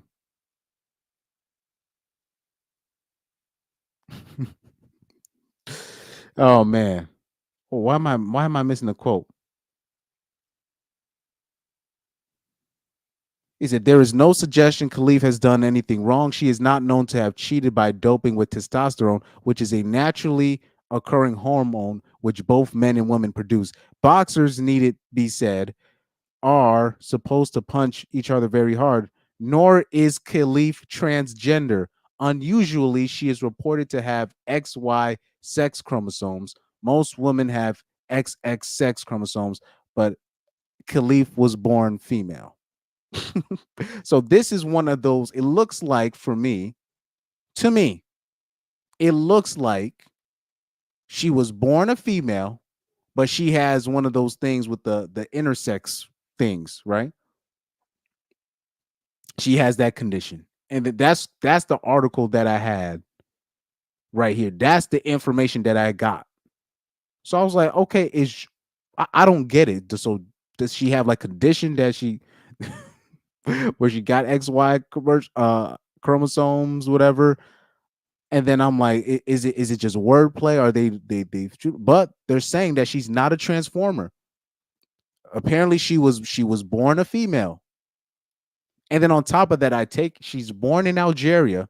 In Algeria, they don't allow that rainbow nonsense at all in terms of transformerism or whatnot. So I don't know.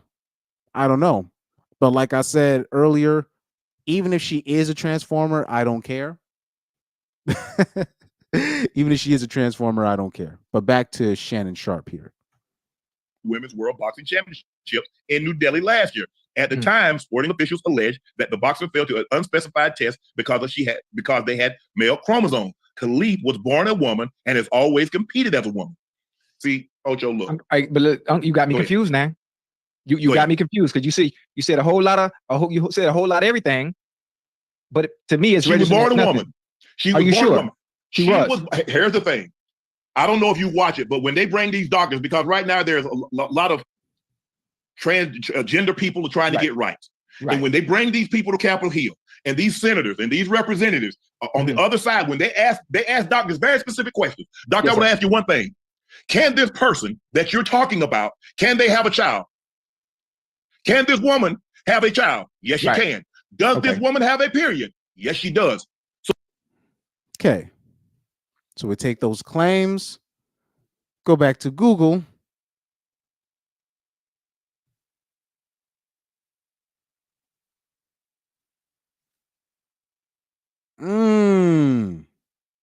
So right here. Is it possible to be born a female with XY chromosomes? Swyer syndrome affects girls who have an XY chromosomal chromosomal makeup, no ovaries, but functional female organs, including the uterus, fallopian tubes, and vagina. The exact incidence is unknown. One estimate placed the incidence at 1 in 80,000 births. Interesting. Interesting. So she could have, interesting. The misunderstanding of Imane Khelif's past and present. This is why I don't want the conservatives to be really up in arms about this, because it actually looks like a nothing burger. And I think whoever her name, Angela, I'm blanking on her. I've been always blanking on her name. Angela Carini, right? It looks like she just it looks, I think this is a nothing burger. Anyways, let me see. After an initial exchange of punches, Carini ended Thursday's match, reportedly feeling intense pain in her nose, but in the aftermath, Carini made a point of saying she was not making a political statement or passing. Oh, man, stop it. Stop. Stop it. Stop it. I hate it when bitches do that. You knew exactly what you was doing. You quit in the first round for a reason. You wanted to make a statement. You wanted to make a statement. Oh, I wasn't trying to make a political statement or pass it. No. And for you to specifically say, I've never felt this kind of pain before, you knew what you were doing. Because if you weren't, you would have just said, hey, man, this was, you would have stuck with the delusion. You would have just been like, hey, no, this is a woman and she was just better than me. And she got me good. I had to stop the match because of my health. And you would have just kept it going. Nah, don't turn into a woman now. This is crazy. Nah, I don't like that. Carini made a point of saying she was not making a political statement or passing judgment. After all, it became political when you, oh my God. I hate it when women do stuff like that. Nah, come on. I'm not making a yes, you did. By stopping by quitting and saying what you said, you made it very political. Or passing women will say certain stuff and then, oh, I'm not trying to judge, but no, you knew what you was doing, man. Stop. She didn't realize it was just going to be as big of as it was going to be. Yo, oh no, she didn't, man. Good man. Rocky's laughing. Rocky's laughing at me being triggered, man. Hey, man. Yes, I am triggered on that. That's crazy. Okay, let's keep reading. It says accusations and assumptions about Khelif's gender status, as well as recent rulings against her participation in international competition, have led many to question why she was included in the Paris Olympics at all. It's important to note that, per one report, Khelif has a disorder of sex development, which means that while she was born a woman, she may nevertheless have XY chromosomes and elevated testosterone levels. Like I said, this has happened before with the South African runner that I just showed about an hour ago, Semenya Caster Semenya. I hope I remember I'm saying her name right. But the South African woman, and I showed you the picture of her, and she looked very mannish, but that was actually she's like a legit intersex woman. She's legitimately intersex. She's a woman born with a vagina, but like it's just like she's like missing ovaries or something. She's like missing like certain parts, but she still has other woman parts, but she has like zero man parts. So it's like it's a weird situation. Some people are really actually born freak shows. You know what I mean? And that you have to actually give sympathy to if you want. You don't have to, but I'm just saying that's where I will actually look and be like, okay, this is a very rare instance. This may be confusing to those who were taught that women have 2 chromosomes while men have an X and Y chromosome, but according to medical experts, there are indeed cases of women who have XY chromosomes who are able to give birth. Yikes. So Khelif is neither trans, as some may have misidentified, nor has she seemed to make any efforts to conceal her condition. She had been cleared to compete for the rest of her career, including in the 2020 Olympics, when she lost to eventual gold medalist Kelly Harrington of Ireland. But last March, both Khelif and Taiwan's Lin Tuying was barred from the 2023 World Championships, an event overseen by the International Boxing Association. She appealed the decision at the Court of Arbitration for Sport, but later withdrew, making IBA's ruling final. It should be noted that the IBA has refused to answer questions about its testing and ruling. So this is where I would have questions for this person. So I guess so if she qualified for the 2020 Olympics, with no problems, without, I would ask her, did you take any suppression pills then? And then did you not take any suppression pills now? Or what has it been? You've done the same thing throughout. It's just for the 2023 World Championships, you were like, fuck it. I don't need this.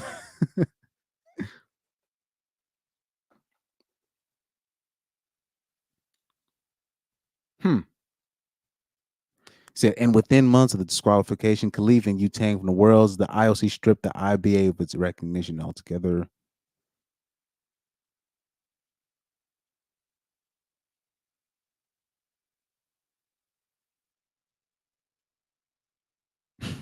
Interesting.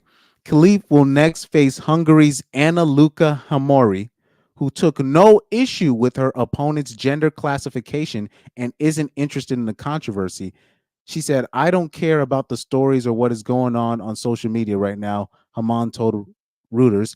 I just want to stay focused on myself. Now, you know what? I'm going to watch that match. So we got to put that in our papers. When is her next match? We got to do some research. When is her next match? When is what's her name? Imane Khelif.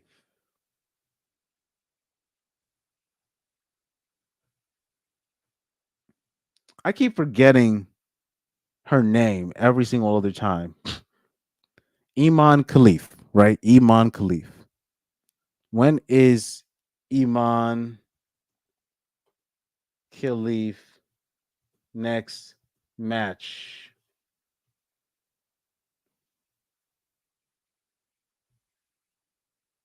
Okay, guys. She's going to face the Hungary fighter, the fighter from Hungary. Because I think, I believe, and I might be wrong. I might be wrong. But the fighter from Hungary, she has no plans to quit her fight. She has no plans to quit her fight. So that's interesting. It's at August 3rd. Let me see.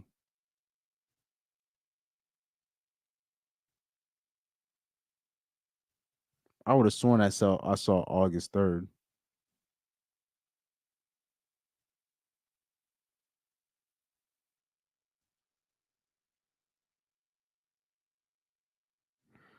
They say, when is Imane Khelif's next fight? What? I have the weirdest ads. What the fuck? You should see the ads I got right now. I got a dog food and then a hefty bag. I have not searched for none of those things. I don't even have a dog at home. Let me see. A Mercedes Benz. Wow, these ads make no sense. Anyways, her fight is scheduled for Saturday, August 3rd, 4:22. Oh, UK time. So that's UK time, 4:22. So that means that's going to be a late fight. That means Eastern Standard Time. What is 4:22 UK time in Eastern Standard Time? What does that mean? Let me look at the international world clocks. let me add Britain. What's UK? London. Let's see, London.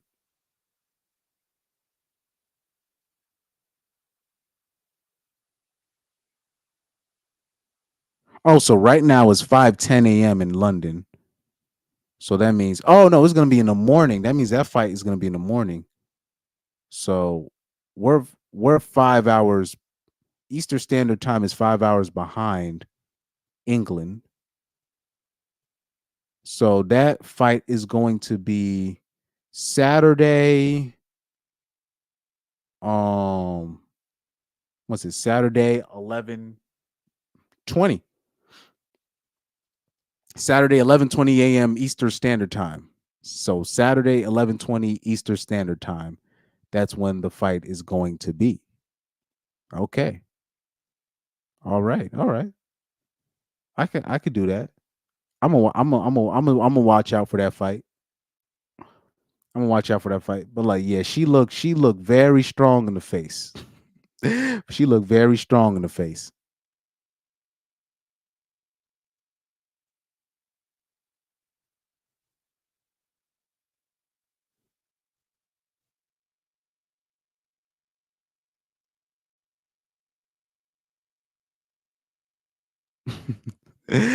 She then afterwards, so they said Carini said, I took the second blow to the nose and it hurt so bad I didn't feel like continuing.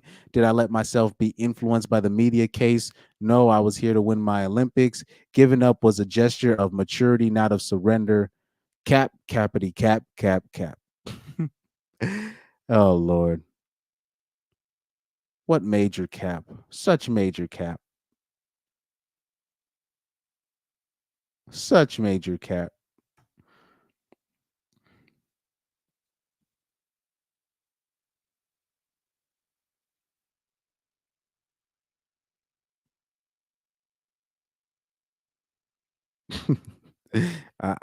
That's cap. I'm sorry, it's cap. That's cap. I wasn't trying to make a statement. Yes, you were. I just think that she couldn't take the L, but that's just me. That's just me. I think she just couldn't take that L. I think she just couldn't take the L. That's my opinion. I'm gonna look more into this. I'll drop like the official video on this story. I just wanted to cover this story specifically, and I wanted to just to show you guys. Oh, in the Shannon Sharp video, let me see. Let me go back to this. So how is she not a woman? Biologically and anatomically, how is she not a woman? Right. Now, the problem that I have, this is a very similar situation. Yes, I don't sir. know if you follow it. I haven't. That's why you got me a little confused now. How about this? There was a young lady from South Africa. Her name was Caster Semenya. She was born. That was her name, Caster Semenya. A woman. Right. But her body produces high levels of testosterone. Okay. What they wanted her to do in order to compete against women, they wanted her to take blockers to block it. So you don't want me to take things to help me win, right? Which is PEDs, but you want me to ingest something into my body to suppress what God has made me. You said God made it. Everybody always say, Ocho, they say God made you man and woman. Woman, yes, sir. Okay. He made her like this. So in order for you to compete, I need you. No, I'm not. Right. Every man. Shannon brings up a good point which actually calls into the integrity of the liberals and the conservatives trying to divide on this topic. Because if we're talking about God, well, Khelif was actually born fucked up. Like Khelif was actually born a freak show. And then on top of that, what Shannon Sharp said, he said, God made man and woman, which is a shot at the liberals, low key as well. But that's another story for another day. So I like what Shannon Sharp did there. He covered his bases. And doesn't have the same level of testosterone. But if he's born with those parts, is he any less of a man? So because if a woman is born with those parts and she produces a higher level of testosterone, does that make her any less of a woman? Right. I'm asking, what do you think? No. Because for the longest time, can she conceive a child? Does she have a period? That's all. Yes. That's all that matters. Simple. Right. I don't want to get into all of this and what she chose to identify as. That's where you. I'm kind of confused now. She's not identifying as a woman. God gave her those parts. So Imane, that's the car case. You know, Otto, you like cars, don't you? So yeah, anybody that is very interested in Shannon's tape, he actually had in my opinion, a very balanced take on this situation. A very balanced take. In my opinion, I thought that was a very balanced take. And it actually put to bed the confusion because people were kind of approaching this situation like she was born a boy and became no. She's born a girl, but she was literally born a freak show. So she was born a woman, but then she was also born with the freak part about her is that she also has XY chromosomes. And I guess an extra XY chromosome, even though she's a woman. So it's what was said. There's a name for that.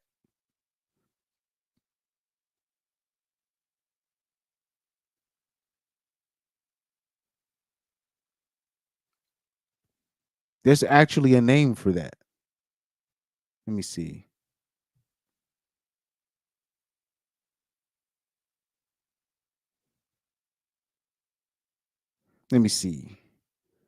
Khelif hasn't yet commented on the subject, but speculation abounds that she has a DSD, a rare condition that only affects between 0.05 and 1% of the population, also called intersex conditions. DSDs can result in outwardly female individuals having male chromosomes or anatomy. I will say this, there is a person in my younger years that I knew had that, and I'm not going to say his or her name. That person has a family right now. Anyways. I'm talking about in my younger years, I knew somebody that had that.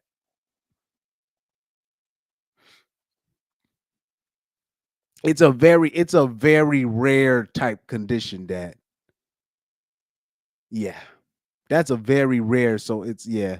And especially since she was born in Algeria, they probably couldn't even put that in public until it was like undeniable. Because there are women that do have that, but it's a very rare condition. But the way that they were putting it out there, like it was like she was born a man. No, she was literally born a freak show. She was literally born a freak show. She literally that condition that she has, that's something that where it's hard for me to even make an opinion on that because she was literally born a freak. She was she's actually born a girl, but she has freaky stuff about her that's out of her control.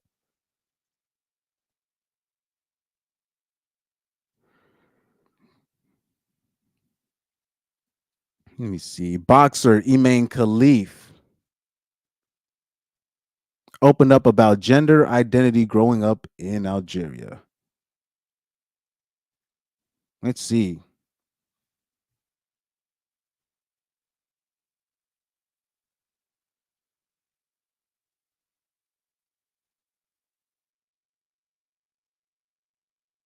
So they knew her as a girl growing up.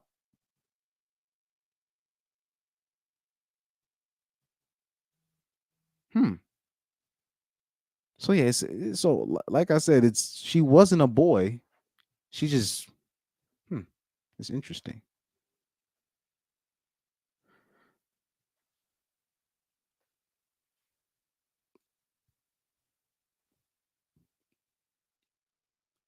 Hmm. Well, yeah, it seems like all the famous male footballers are coming to her defense. But I hope they know this is not. I don't think this is this is not a transformer. This is a. I guess you would qualify her as an intersex person, but she's clearly not invincible. She's clearly not invincible. She got 5 losses already. She got 5 losses already.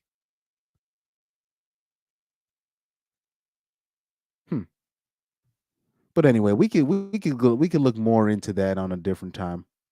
We could look more into that. I want to drop. Let me see if I can do one more video.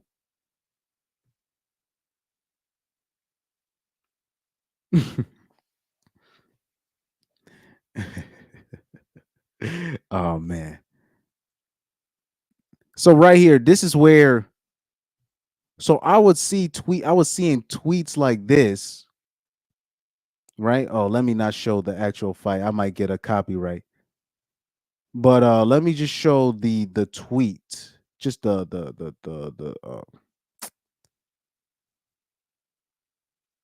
oh man, I probably can't show the can we please pause the fight so I don't get a copyright? So this is what the tweets that I was seeing. I was seeing where they're talking like they were making it seem like this was like a man that Carini was fighting. But really, because that's why, man, I'm so happy I did my research before. I did my background research on whoever Imane Khelif is. I'm so happy I did my research on that because I think they were trying to do this to cause a more of a divide. They're trying to like I believe the powers that be they're trying to jump something off this year. They're trying to just they're just trying to stir up people for all the wrong reasons.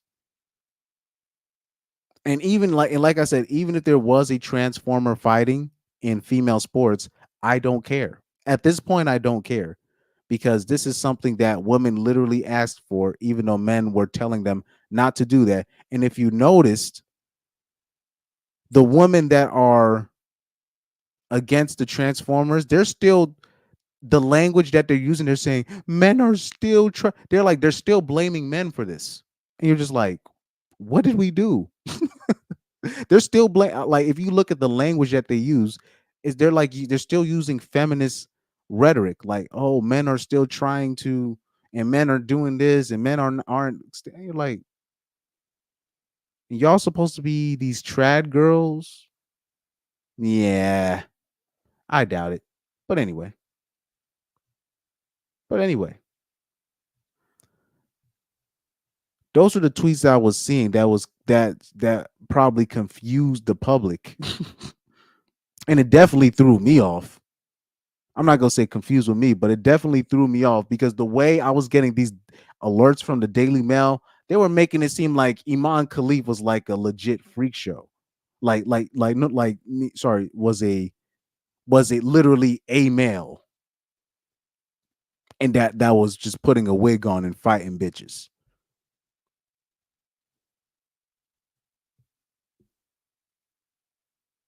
Okay, also, this is where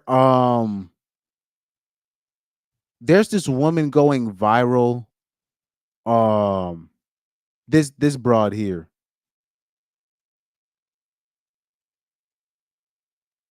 Because I was seeing her going viral. I don't know what she does.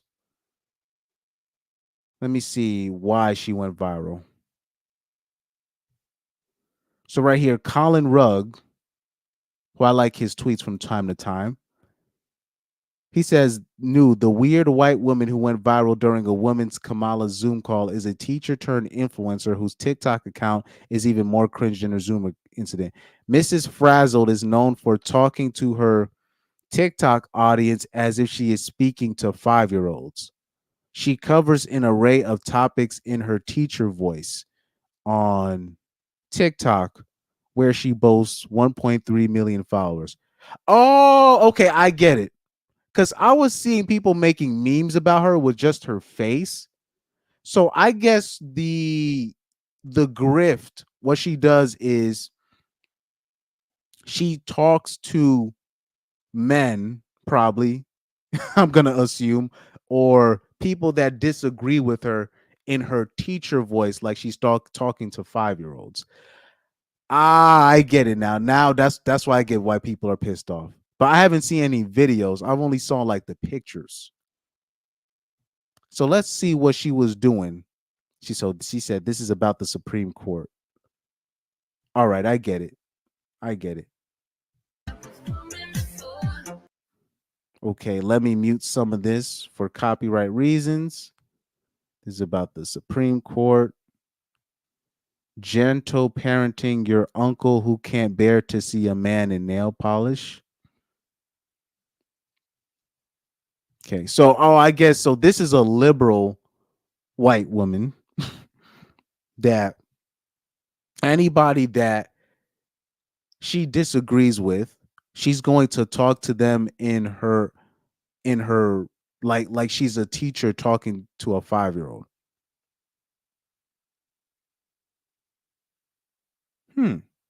I have an opinion on this, and it might catch people off guard on this, but let's take a listen. Uncle Norm, I think you said an inside thought out loud. Huh, is him wearing nail polish a big problem or a little problem? Oh no, does it hurt your body or your heart? Oh my goodness, is he putting the nail polish on your hand? Is he saying, I have nail polish and you don't? Oh, macaroni cheese, everybody freeze.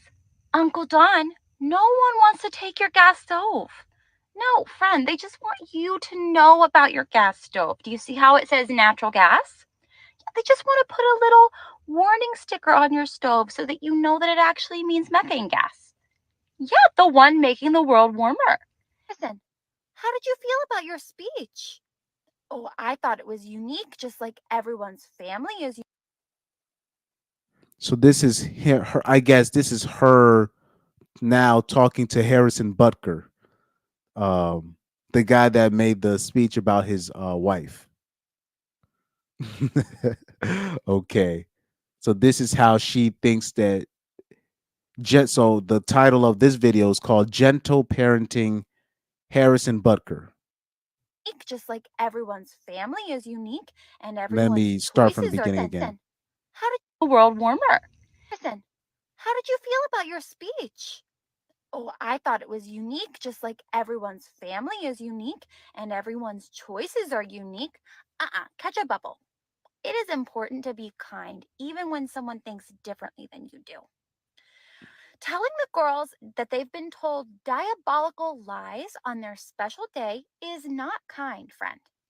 Staying in your lane means minding your own beeswax and focusing on what you're doing.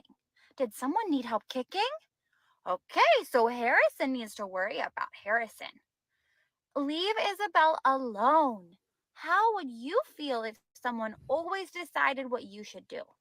Okay, well, it's important that the girls decide for themselves, just like you want to decide for yourself, because everyone's the boss of their own body, even the girls. Wow, that was a super inside. So the way that she's talking, that's obviously gonna piss off the average dude. Now, I have an opinion on all this before I sign off. I have a very special opinion. It's gonna surprise people, but I'll believe it. Let's hold that in our brain forever. Because I'm getting the gist of why this bitch is viral. But let me. God, I cursed again. God dang it. Where's my ninja button? Where is it? Where's the ninja button? Because I mean, nigga people. Oh, Lord. Oh, man. Sorry, guys. Anyways, Back to her. Ever and ever. Got it. Oh, I'm glad you're not afraid of being disliked. Today was a party to celebrate your friends and their accomplishments, but let's leave Taylor out of it. Let's leave all the girls out of it. Okay, so this is my opinion on this. To all the men that are mad at her in the comment section, I need people to give me an apology. I need all the men, women that knew me in elementary school when I would call out teachers for talking like this to me. And I would say certain things back to them and they would cry, but they would talk like this to me and people thought I was crazy for calling them out for doing this to me. Because it's condescending. They know it's condescending. But when I would say something back, or not necessarily, because people would take it as, oh, I was cursing out my teachers. I wasn't cursing out my teachers. I would say something smart back, or I would just stand my ground, or I would call their bluff, and then they would realize how powerless they were. Like I'm saying, even the average female teacher to the average 5-year-old boy or 6-year-old boy, 7-year boy, she can't do nothing to a boy that's like growing, or his nuts is when a young boy's nuts is dropping. There's really nothing a female teacher can do for that kid. So I would tell my parents, I'm like, these teachers are talking to me this way. This is why I said this back. And they would act like I was crazy. Now, all of these people that are triggered by this woman, I need these people. First of all, I need my parents to give me an apology on that. Second of all, I need my Sunday school teachers, my whatever teachers, whatever. No, not the kids, whatever, the older kids that told me to chill. Or she ain't trying to do nah. Because remember, I told you guys, I grew up around women like this. I grew up around women like this, where they were because now they're showing you that when they're using that voice, she's trying to be as condescending and being and annoying as she possibly can. And you can tell by the views. And look how everybody's like, man, this bitch is ruining everything and blah, blah, blah. And people are saying that she's a weirdo. God, this is how teachers be talking to kids when like I'm just saying, when a teacher is trying to like stick one to like because the problem, this is what happens with female teachers.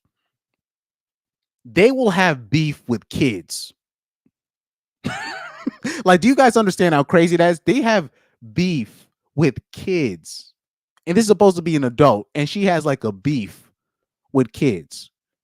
Like, dude, I remember when I did like, even though I'm not a good tutor, per se, I'm not a good, like, say, I'm like, if I have to watch kids, I'm not good at that. But I remember my few stints on watching a group of kids. Like when I was in high school, I was a sophomore in high school, right? And I had to watch over kids do stuff. I didn't see any of those kids as a beef or an enemy of mine. Even the ones that were acting batshit crazy that day, I was like, oh, because all you got to do, especially if a young boy is just doing this thing, all you got to do is grab their little motherfucker, give him a little noogie on top of that, tell him, hey, knock it off, man. And most of the times they'll stop. There, especially if you're in a if you're doing it in the suburbs, especially if you're watching over kids in the suburbs. Now, if you're watching over young, I almost did it. Niggas, nigga people. Oh Lord. If you're watching over young black kids and young Hispanic kids, right, it might be a little bit different. I get it, but I've been in that position before. It hasn't been a problem. I'm talking about like I'll be in the it'll be a presence of kids, even like high schoolers, doing sports, right? and they'll be bigger than me, dog. Some of these kids will be bigger, and they still look at me as OG, and they still listen to what I gotta say and shit. So when it comes to that, I don't understand how I'm talking about. Like, I'll hear kids will say crazy stuff, and I'll be like, nothing. These kids, they're little kids. They're not my enemy. They just little kids, and I find most of them funny. But women will take what kids say to them personal, and they will have beefs with kids. And I try to tell my parents this when I was a kid. I'm like, this teacher has like a legit beef with me. I used to literally tell my parents, I'm like, these teachers are mentally ill. I used to be like, these teachers are mentally ill. I don't know why they have a problem with me. And particularly Caucasian women teachers, they've been doing this forever. Like, they've been doing, especially, I'm talking about like particularly when we talking about the millennial, some of the Gen X, some Gen X.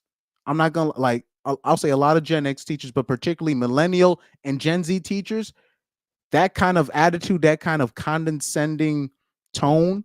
You think kids don't pick up on that? They're talking about how the men or the adults being pissed off at her. How about the kids? So when she's using that tone with she's being condescending. That's condescending to the kid. You think kids don't pick up on that? And people wonder, oh man, these kids be acting up. Well, how about these teachers? How are the teachers addressing the kid? Because when I address kids, I don't use no special voice with them. I don't use my little kid. I address, hey, come here. That's it. I don't use no extra voice. I don't try to be extra. I talk to them. You just talk to them like they're regular people. But what female teachers do, especially if they hear something like, dude, a little kid can literally tell me anything. I don't hear. It's a little kid. I'm not going to be offended, but these teachers will have beefs with kids. They will do stuff, and then they will do stuff like this. They will use their tone will be condescending to the kid, and it will trick. And depending on what kind of kid it is,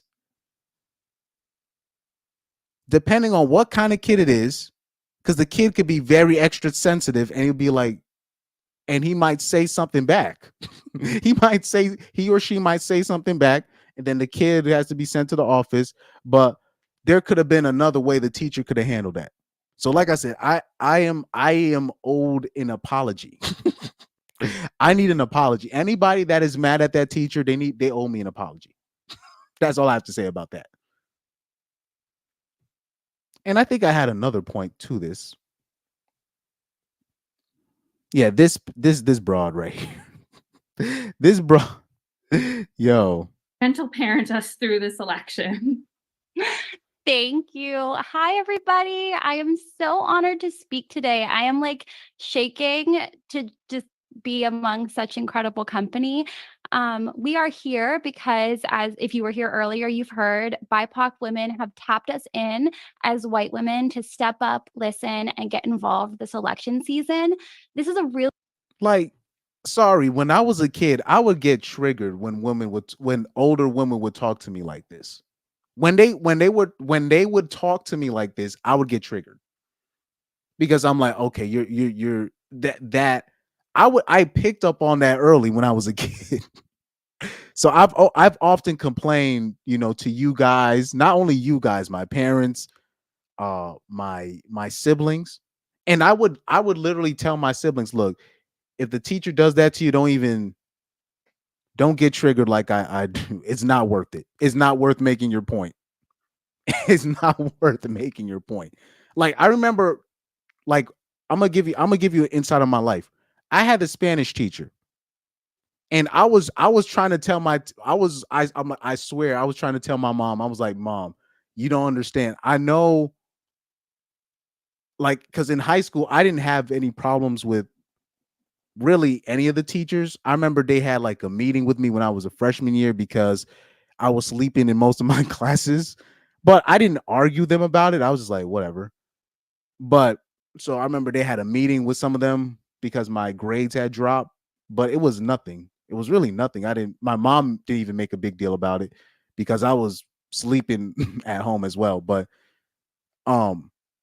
there was one specific teacher. I was trying to tell my mom, like, look, I haven't had no problems with none of my high school teachers, but I'm telling you, this one, I'm telling you, mom, this one is an asshole.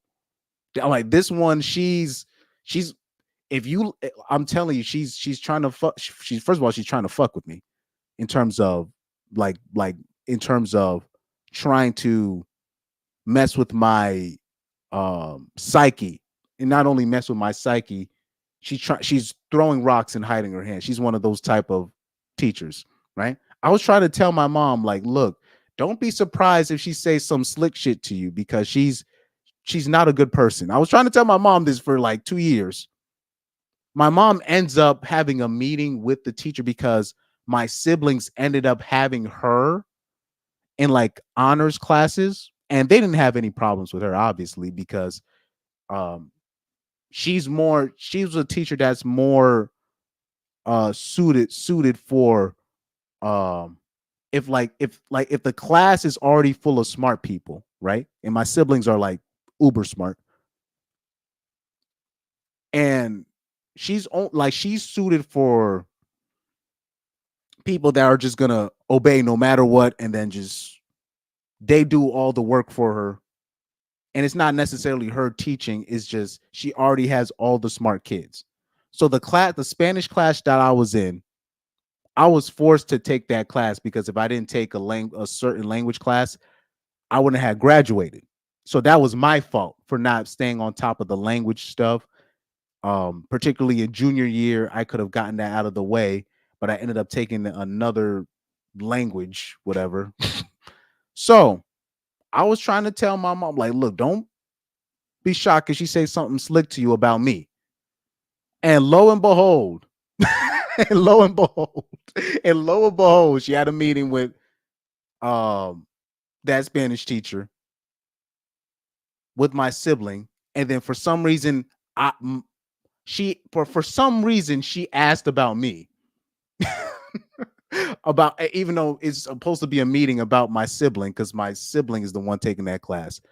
But she really was triggered by me only because I didn't take the classes seriously. I literally came into that class and I was just like, look, I'm just taking this class just so I can graduate. So I'm not finna just go out of my way, you know. So she really took it personally. And she would even say, like, she would even go out of her way in her class to say, take it personally. Like, and she would be like, it'll be certain tests that I would get an A or a B in, and she would be super sarcastic. She'd be like, wow, you had a great grade today in front of everybody. And I'm like, why are you? And in my mind, I'm like, why are you doing that? But I didn't have the energy to argue with her. I knew what she was doing. She's trying to fuck with my psyche. I know women like that. So when she said what she said about me to my mom, my mom left the room, and according to my siblings, my mom was not happy with her. Like, she was like she wanted to say some nasty things back. And I was like, and I didn't want to tell my mom I told you so, because my mom is not like that type of person. Like, she usually believes everything the teachers say about me. But it looks like once I got older, it looks like my mom started to see the light. It seems like as I got older and the more she started dealing with these type of people, I think my mom saw the light, but she don't want to give it. She just doesn't want to give me credit on that. Anyway, I'm telling you, these teachers, they'll do this stuff. And it's very condescending. It's very stab when we talk about particularly white women. When we talk about death by 1,000 cuts, they'll do stuff like this because they know when they put that voice on, when they start talking condescendingly to you, it triggers you, especially if you're a man or you're a boy. It triggers you, you know. Like particularly female teachers, they will do that. And I remember picking up on this shit early. That used to really bug me. Like, yeah, like hold on. Oh, Pyro, I'll address that later about that the runner in Jamaica. I know what I think I know who you're talking about.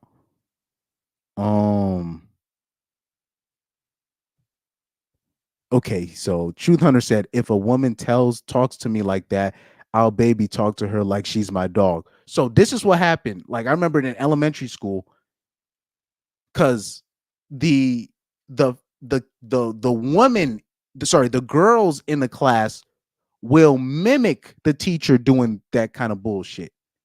So I remember one of the girls trying to pull that same shit with me. And I said some really mean shit back to her and I got in trouble, but I didn't even care. I was just like, okay, fuck it. Cause I didn't like it when people did that to me. That doing stuff like that to me would trigger me. But like people would like call me out of control or, oh, I had a temper problem. As long as you're not talking to me like that, we're good. But I would pick up on that. That stuff is not only annoying, it's condescending. And especially when I was a kid, like I had, like, I will say this, my testosterone levels must have been like super high. Like I really, because I went through puberty early when I was younger. So like that's that kind of stuff really like, and oh yeah, and then I will say this, I did have an anger management type problem, but like I said, I didn't have, the only teacher that I respected at my elementary school was this. I had this really older Italian teacher. So she was like in her 70s. Like she was like legit in her 70s or 80s. I'm not even joking to you. Frail, very frail little old woman, but she was strict. And I remember like when they assigned me to that class, I was like, oh shit. when I was in third grade, I was like, oh shit. I heard that she was strict and blah blah blah. But she was the fairest teacher, one of the only teacher that garnered my respect. I'm talking about the first teacher ever, man or woman. Well, to be fair, I didn't have any male teachers outside of like daycare. You probably had some dudes here and there, but I didn't have no male teachers in kindergarten, first grade, second, third, or fourth grade. So let me not throw the male teachers under the bus, but that was the first female teacher that I was like, wow, I have respect for her. I look forward to going to her class. And she was very straightforward with her speak. So even if she was like scolding people, whatever, if she had something, everything was straightforward. She was the only person that actually talked to me like a human being. She didn't do that shit. She didn't do none of that shit that you seeing with this bitch, right? I'm telling you, she didn't do none of that. She was very straightforward, very old school. And first of all, she was a great cook as well. I remember she would like bring us shit, make shit for us and all that, whatever, on holidays and whatnot. But that's beside the point. I'm not gonna say her name. I don't want to put her out there, but that was the first teacher I respected. Everybody else is just like, I just couldn't look at no other teacher the same after her. Because she was the only person that actually was like treated me like an adult. I had my best grades in that class. I had like all A's in her class, dog.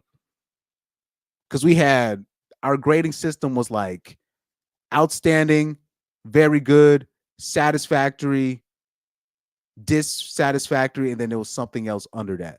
So outstanding would be A. So I had like all outstandings and then a couple very goods, where most of my grades would literally be satisfactory, very good, and then outstanding for like PE, for physical education and music, right? Physical education, and then no, then I think music I would have satisfactory as well if I'm not mistaken, which is a C. But that was the best. I had the best grades in that class. But I think part of that was the teacher actually talked to me like a human being. And maybe it's because we were older. I don't know what it is, but even in 4th grade, I would have a female teacher that would do that. That shit just really that would really trigger me when I was a kid. So like, so I find it funny that men are triggered by this now, or just like the general public is kind of triggered by her. But I'm like, y'all been letting these teachers do that shit to to these young boys for a minute now. And like now people are finally catching on that teachers be doing that stupid shit. Like that. It is not just that. It's just simple acts of where where they talk to you like they're just so above you, where they have to prove that, oh, I'm babying you. I'm babysitting you, when really you should just be teaching.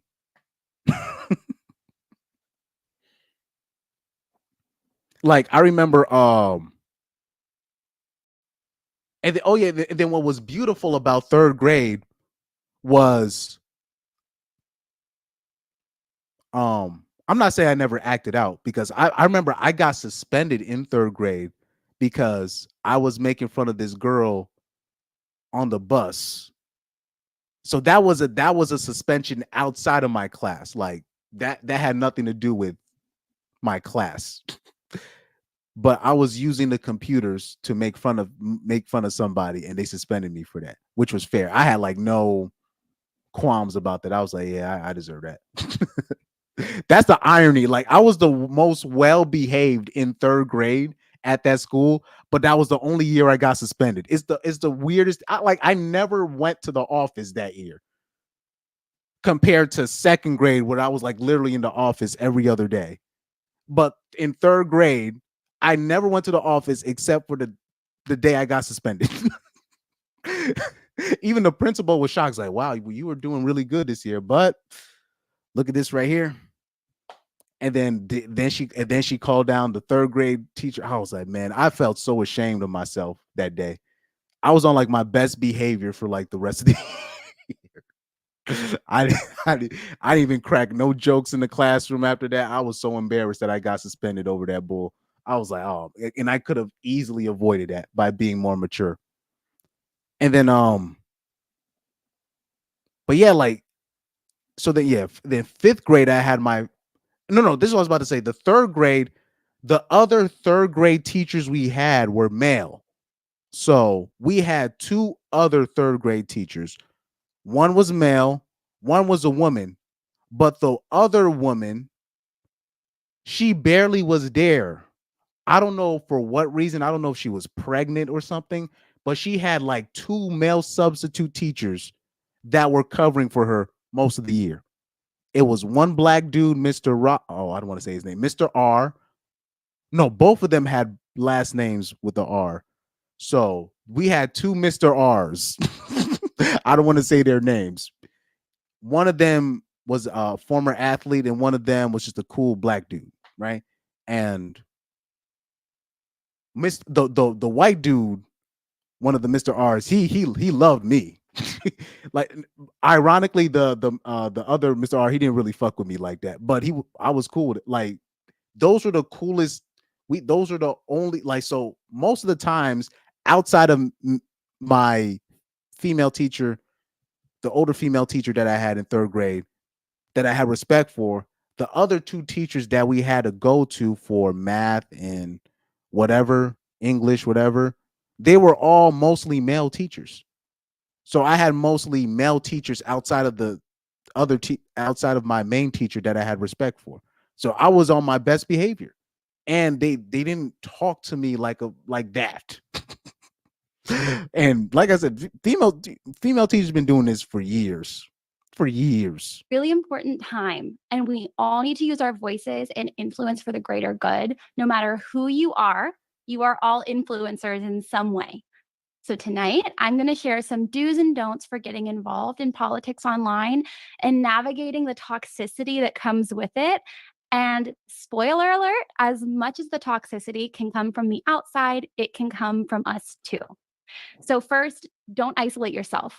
We can do our best work when we're in community together like we are tonight, because the toxic feels smaller when we support each other. But don't make it about yourself. As white women, we need to use our privilege to make positive changes. If you find yourself talking over or speaking for BIPOC individuals, or God forbid, correct. What the? What is this? What is this woman? But like I said, like women like that, they don't trigger me that much anymore because I already went through all that kind of frustration, elementary, kindergarten, middle school, high school. And then I guess I can count college with the gay Spanish teacher that I had my sophomore year in college. Fuck that guy. But so that's why for the most part, that's why I never really had any beef with any of the managers really at my work jobs, even the female ones. As long as you don't talk to me like that or you do that sarcastic shit, them little snipes, as long as you don't do that, we're good. As long as you don't do that, we're good. You know what I mean?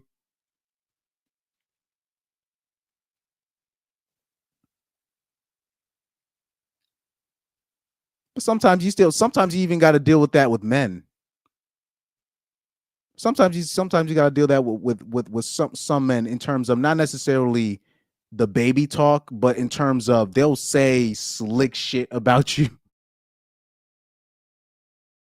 undermine your accomplishments. So sometimes you got to deal with that. I definitely got I got stories about that as well. Being a black soccer player in a predominantly white players. So I got a bunch of stories about that. But nevertheless,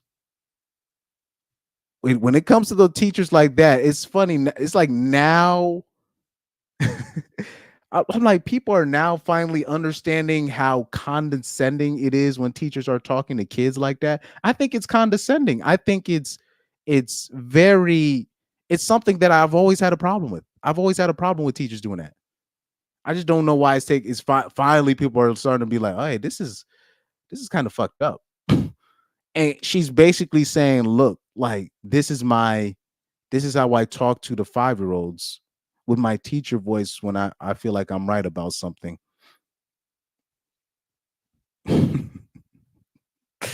Hell nah, that's fucked up.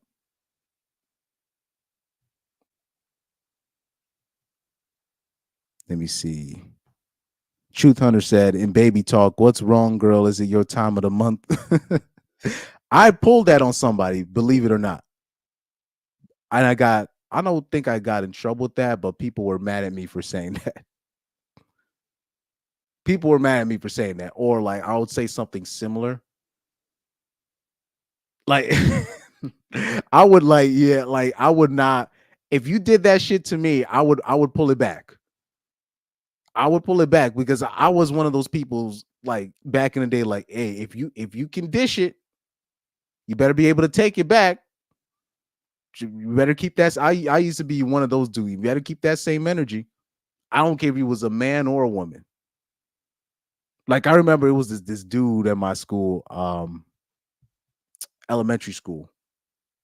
He just really low key. He just couldn't. He couldn't take out what he was dishing. He just couldn't take out what he was dishing. there was a lot of people that had problems with me on that end, but it was interesting. The people that actually were cool with me, they understood where I was coming from, and I would be surprised the people that actually didn't mind me. It would always shock me the people that didn't mind me. It would be the people that I would have never thought.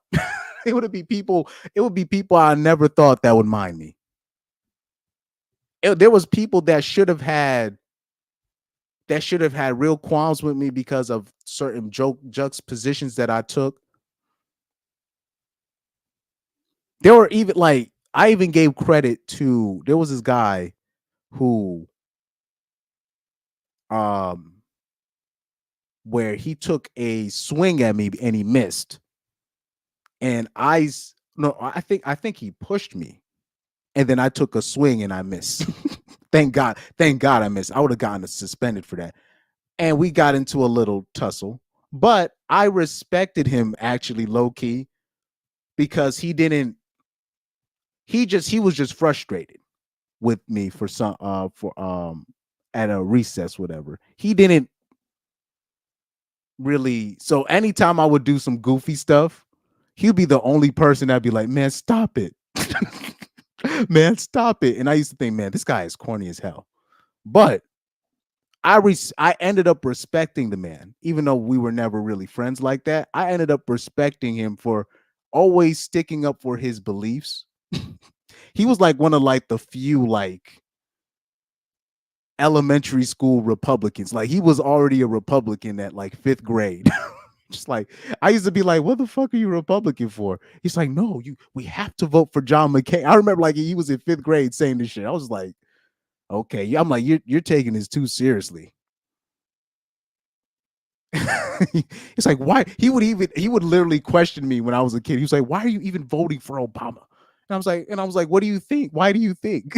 I used to literally say that back to him. I used to be like, this guy is such a tryhard, but I ended up respecting him for being a man of his beliefs and just being really, and he was very consistent in his beliefs. I ended up respecting him for always being that person.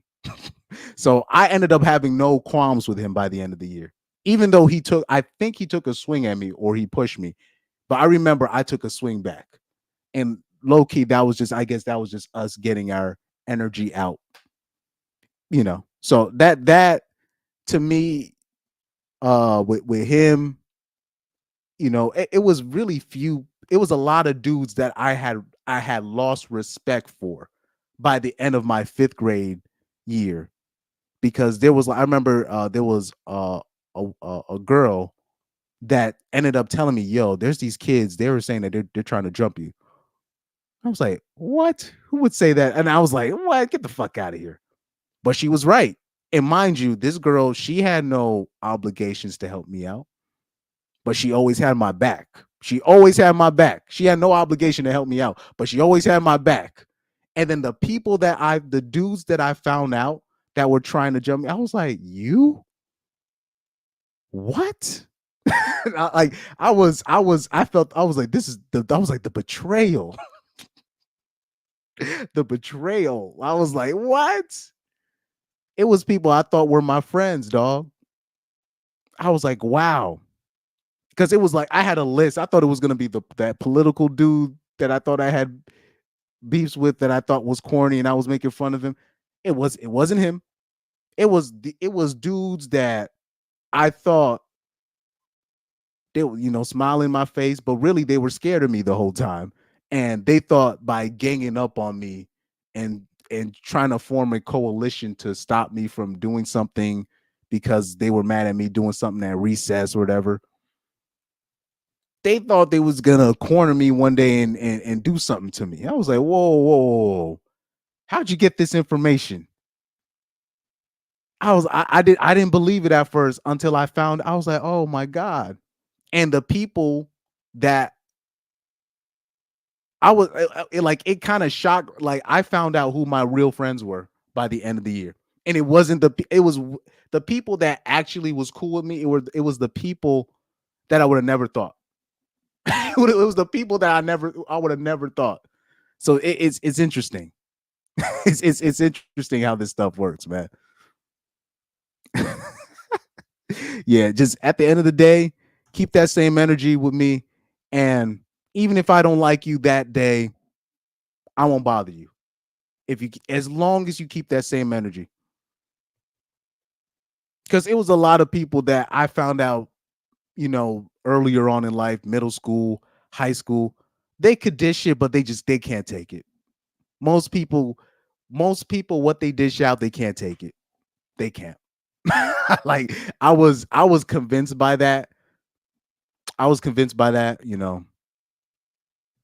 Rocky said, I remember my first fist fight, 7th grade. Dude was always bullying me. I punched him in the eye. have I told you the story? Well, one of the earliest stories I ever told on my channel, when I was talking about the bully that I was dealing with in kindergarten, who was 4 years older than me. I was in kindergarten, the guy was in 5th grade, bullied me all the year. One day I finally stick up for myself. I punch him in the face. He gets a black eye. And then the next day I get called to the office, and this this ninja, I almost did it again. Niggas, I mean nigga people. Oh Lord. I almost did it again. Anyways, he in there with his mama with an ice pack. I'm like, oh hell no, this is crazy. What? Hell no. This dude in there with an ice pack in there with his mama. My dad entered. He came in for me that day because they called my parents. So my dad came in. He saw the dude with the ice pack. He saw that big ass black guy he had. We didn't even go to the principal's office. My dad just grabbed me and we both left. he was like, fuck this. Oh man. He said, and my father had the nerve to be mad at me. Like, what the fuck? Oh man, I'm sorry about that. At least my dad, even though my dad, believe it or not, me and my dad, we don't agree on anything. Like me and my dad, we don't agree on anything. He's low key, he's a bot, but he's one of those guys. He doesn't have to say anything to show his loyalty. He shows his loyalty through his actions. You don't really have, it's not what my dad says, it's what my dad does. So that's why I don't hold what my dad says, because there's a lot of things that my dad is misinformed or informed or misinformed on, but his action speaks louder than words. That's me and my dad's relationship, believe it or not. Like I'll say, like I'll keep it a buck with you guys. Like a lot of this, like that's why I get confused when I ask certain people questions and they get offended, because I've asked harder questions about my dad and to my dad and my mom. Like I've asked harder questions to my dad and mom. I've asked harder questions about my parents' religion more than I would say to the normies, and normies will cry if you just say, all I will say to a normie will be like, are you sure he or she said this? Are you sure your boyfriend really hates you like that? Are you sure? Like it'll be like a dude saying, oh, this girl's a hoe and whatnot. I'm like, are you sure she's a whore, or was she like, or the first thing I will say to a guy, did you smash? They'd be like, and it would freeze them up. It's interesting. You'll ask, like they'll talk about, oh, this girl is a whore, whatever. and then I'll be like, did you smash? So that would kind of tell me everything I needed to know about the guy. So because at the end of the day, if you smash and you're calling her a whore afterwards, low key, you're kind of in the wrong. You're kind of supposed to just keep her secret and just use her as what you need to use her for. Now, if you didn't smash, you probably is low key, you're probably salty because she probably fucked everybody on the football team, but not you. That's a whole nother story for another day. That's a whole nother story for another day. Happened on the way to football practice. That's where Truth Hunter had his first fight. Like I said, like my fights kind of vary throughout, and I don't think I've been in like a serious fight. I'll say like that interesting thing when I was talking about that one kid that ended up moving. I'll say his name. His name was Robbie. Right? He was a mixed kid. I think he was a half breed. I'm not sure. I think he was a half breed. But anyway, I remember he tried to pop me, in terms of he tried to push me to the ground, and it didn't work because he won a recess game. He went in target, right? He's like, we won, boom. And then I went back at him like 10 times fold, and I hurt him. He got hurt by me doing that to him, and I got sent to the office. Now, to be fair to the principal, I did get in trouble. To be fair to the principal, Robbie did get in trouble himself because I did tell her, I was like, look, I did what I did, but he did this to me first. And the principal that I had in elementary school, she was a lesbian. She was a butch lesbian. So I had respect for her because she was very strict as well. She didn't play. She was very no nonsense. She was very like, I had no problems with Miss I don't want to say her name. Anyway, I had no problems with her, in my opinion. I don't like, even when I would try to plead my case, she would shut that down. She would know if I was making excuses or not. Anyways, to be fair to her, she made sure he got in trouble as well for a little bit. But because I did retaliate, which I shouldn't have done, but she at least she gave me the grace in terms of, well, Robbie, you did deck him first. He just finished the job. So that was one of the first instances where I could say I was honest to the principal. I was like, look, yes, I decked him, but I swear on everything, he decked me first. That's what I did. So it wasn't even really a fight. It was me finishing the job. He got like seriously hurt by me decking him back. Cause I was like, what? He got me from the back as well. Pause. Now, that was a massive mistake on his end because he literally looked for me after recess over a recess game. Over a recess game. I wasn't making fun of nobody. I didn't say nothing. I accepted my L. I accepted my L. This dude went he went out of his way to deck me, and then I finished the job. I decked him so hard. Like, I gave him a football type. Boom. He got hurt. I don't know why he didn't expect for me to retaliate. But anyways, that's the only time where I could say a fight ensued. Like, I remember when I was playing soccer in middle school, or like when I would play soccer for club, dudes wasn't really trying to fight me. Dudes wasn't really trying to fight me like that. No. I would say, let me see. I'm really trying to think. Oh yeah, I do. I remember. Well, that wasn't really a fight. That wasn't really a fight. But yeah, ever since, like, even like middle school, high school, college, like, and expect like people would try to instigate stuff with me. I remember like later on in life, what I noticed is when I wasn't ruling with the iron fist like I was doing in middle school and earlier stages, people would try to instigate stuff against me. I just didn't fall for the bait. So like in high school, I had like way more control over myself. So when people would try to instigate stuff, because this is a lot of especially what unfortunately a lot of Caucasian dudes do when they're in a space where it's mostly them and only few black people. They will try to instigate you by saying slick shit. And the thing is, when you retaliate, they're gonna say, "Oh, this guy's, he's crazy and he's loud and he has an attitude problem," whatever. And just to let you know, I wouldn't even retaliate. And what was interesting is people were still saying I had an attitude problem just because I didn't respond to the nonsense.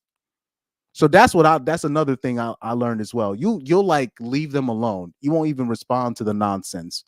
And they will still say you have an attitude problem or you have this. And I did nothing to those kids. I'm talking about when I was in high school, I was on my best behavior. I'm talking about on my best behavior. Like my best behavior. I would like straight up in high school, I was on my best behavior. And what I learned was if you're not ruling with an iron fist, people are going to try to poke the bear.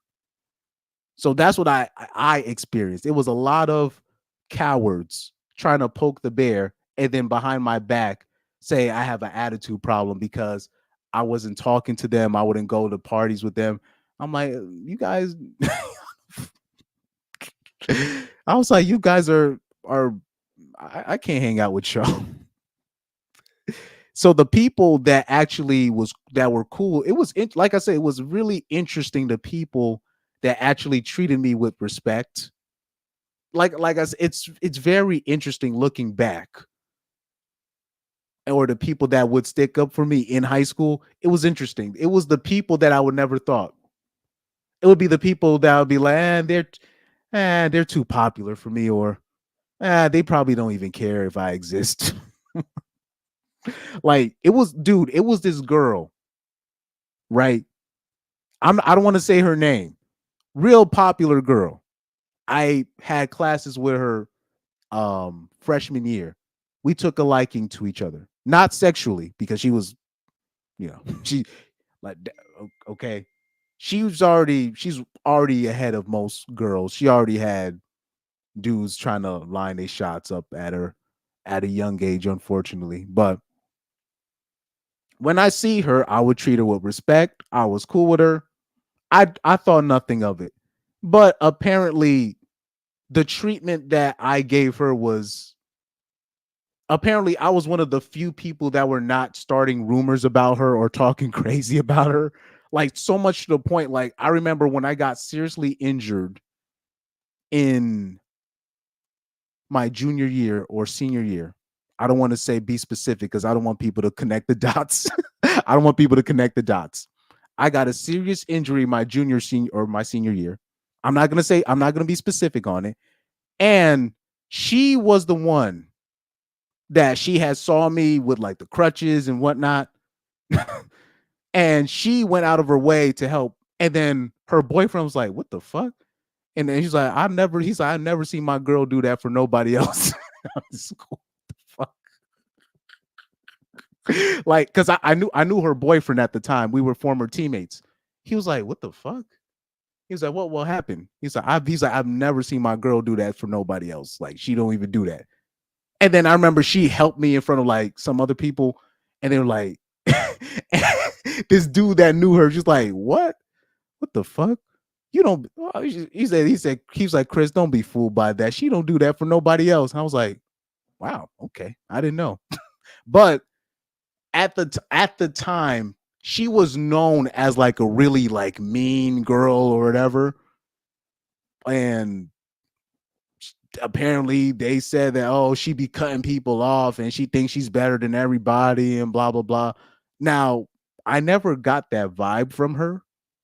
She seemed cool from freshman year on, in my opinion. But maybe that's just me looking past her flaws. I didn't see her as the bad guy.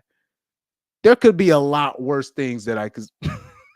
There was a lot worse things that dudes were doing to me than what she was doing to me or whatever. So I never really saw her as a villain. But apparently I was one of the few people that wasn't shitting on her name. So she actually she just took a liking to me. I don't know why. But it was people like that would invite me to do stuff. Or like it would be a guy, I don't want to say his name, real cool dude. Oh, why don't you? And people would just be shocked that I'll be cool with these people, but not cool with my teammates. Like it'll be weird. Like people would always be shocked that it will be people on the other team.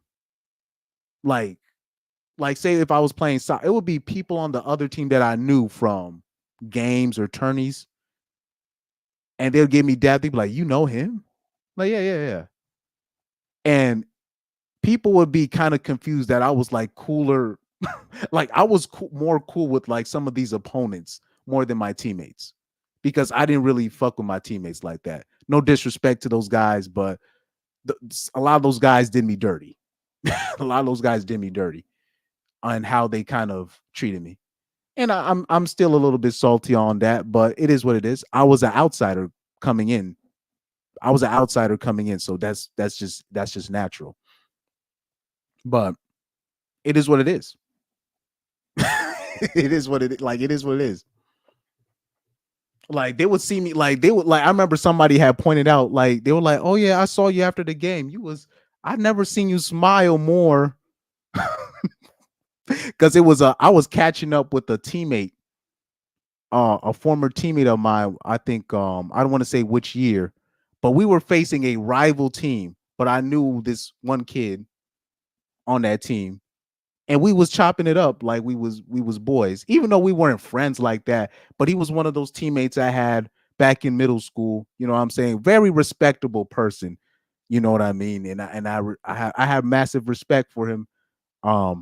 By the way, this teammate that I'm talking about, this former teammate of mine, one of the white dudes that was a former teammate of mine, racially abused the guy that I was talking with, and everybody liked that guy, but that guy was a piece of shit, like a real piece of shit.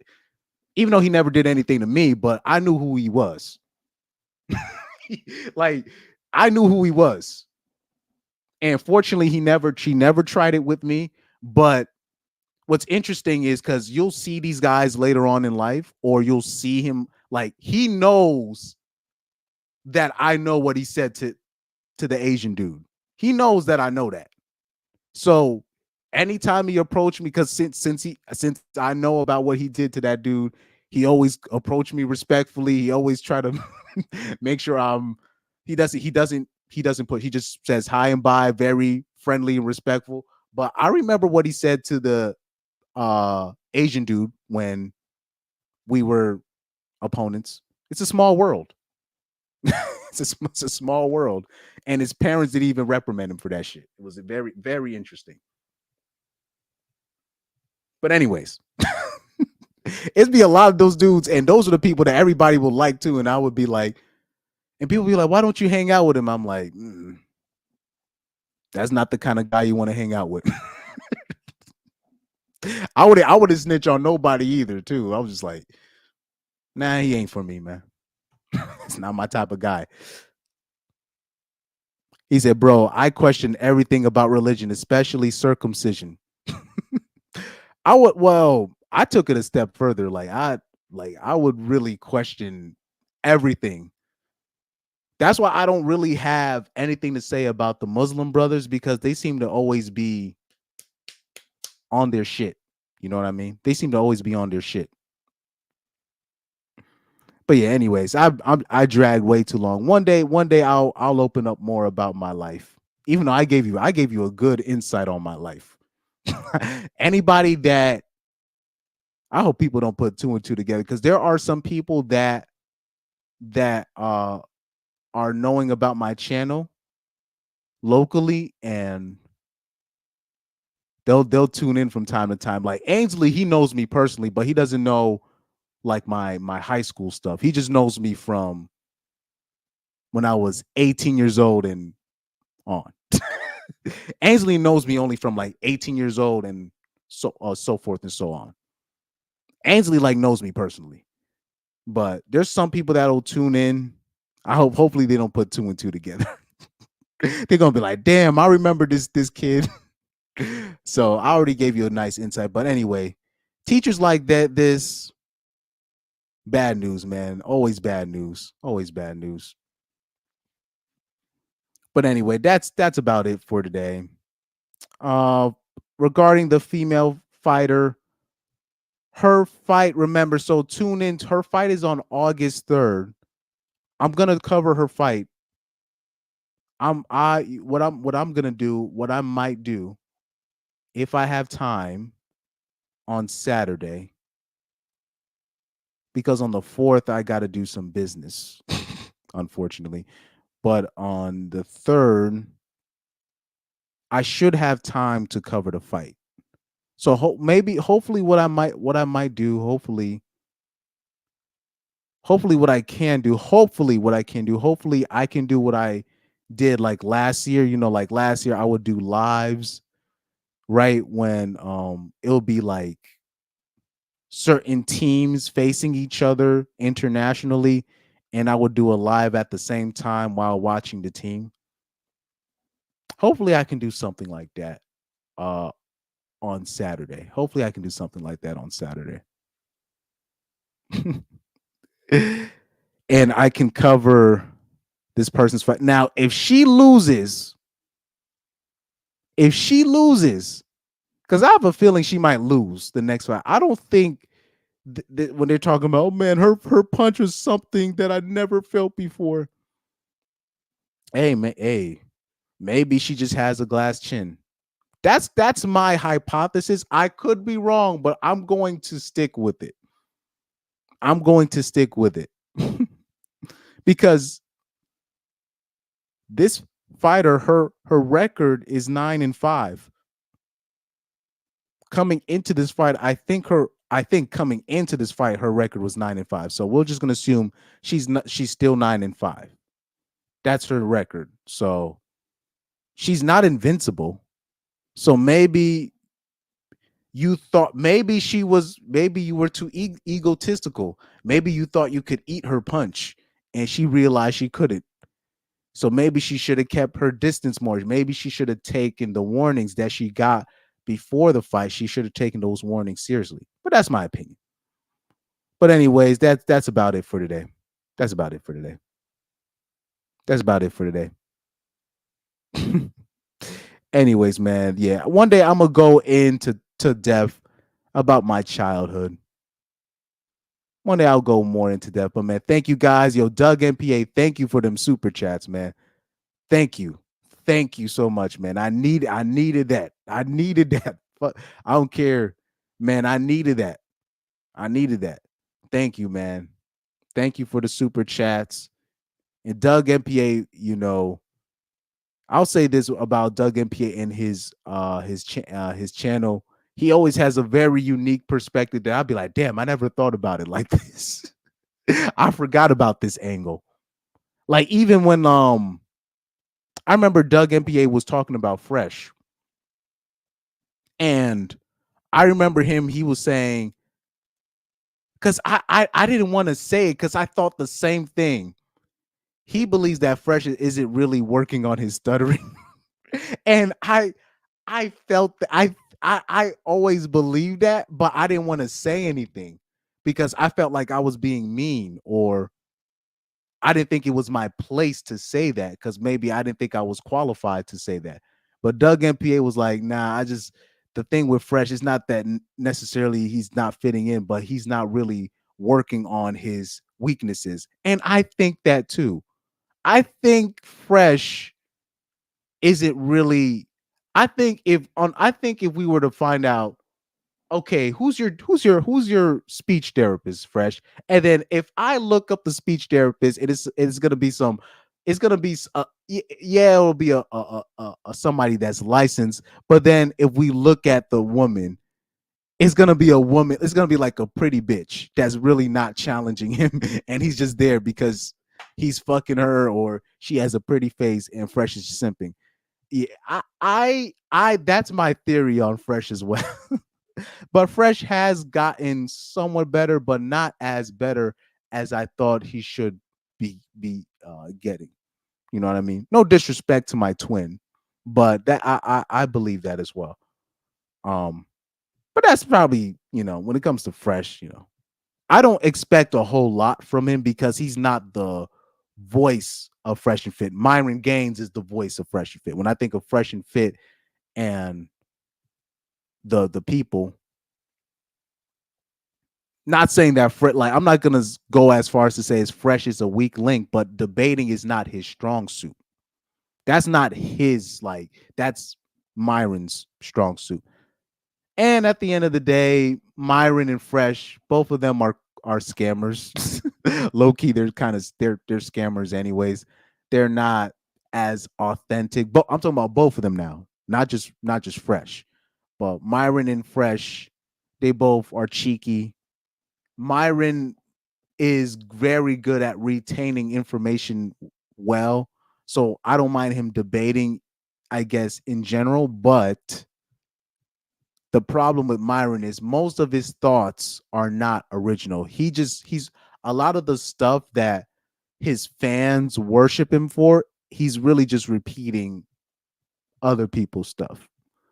So, there's no disrespect to Myron. It's just that's what he's doing. It is what it is.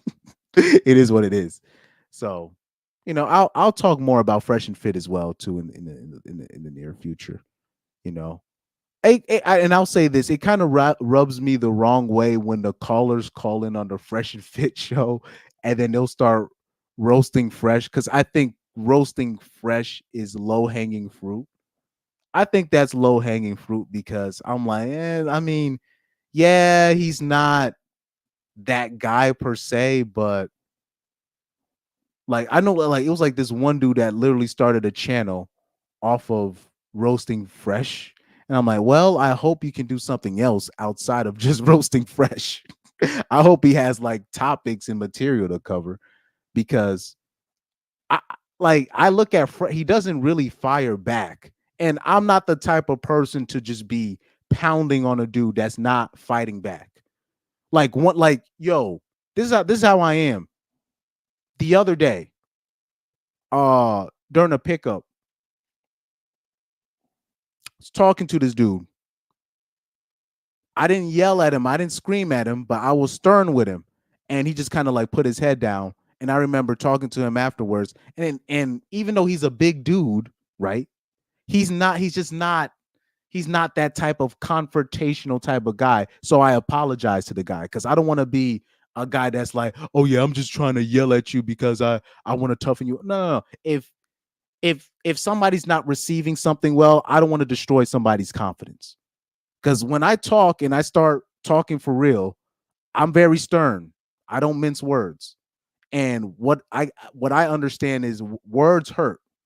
And not only words can hurt, words can discourage, and certain words that you say to people can really just put people in a shell, where it's not that they hate you, but they just end up being in a shell where they're just not themselves, and they're afraid to express themselves. They're afraid to try new things. And I don't ever want to put people in that kind of box. So I remember I apologized to the kid, and then I find out the kid, even though he was a big dude, he was a kid.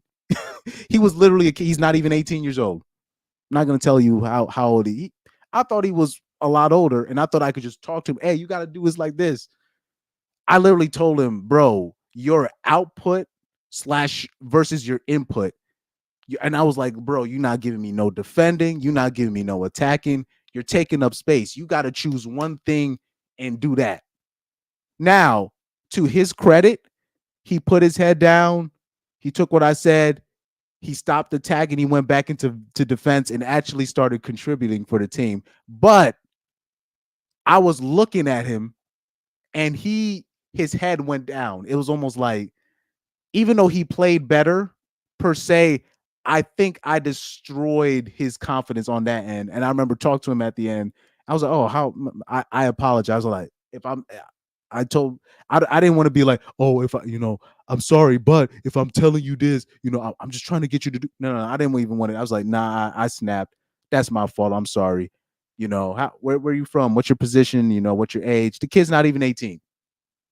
And I was just looking at him, and just off looking at him, I'm thinking he's one of us. It's a young kid. So I had to learn to, do that. I don't want to come off across. I'm not going to spend most of my channel, right, talking about Fresh, talking about the bitches on Fresh and Fit. That's low hanging fruit. And I'm not calling Fresh a bitch. I'm just saying we have more important topics, more important pressing things to talk about, rather than roast Fresh. Like that's low hanging fruit.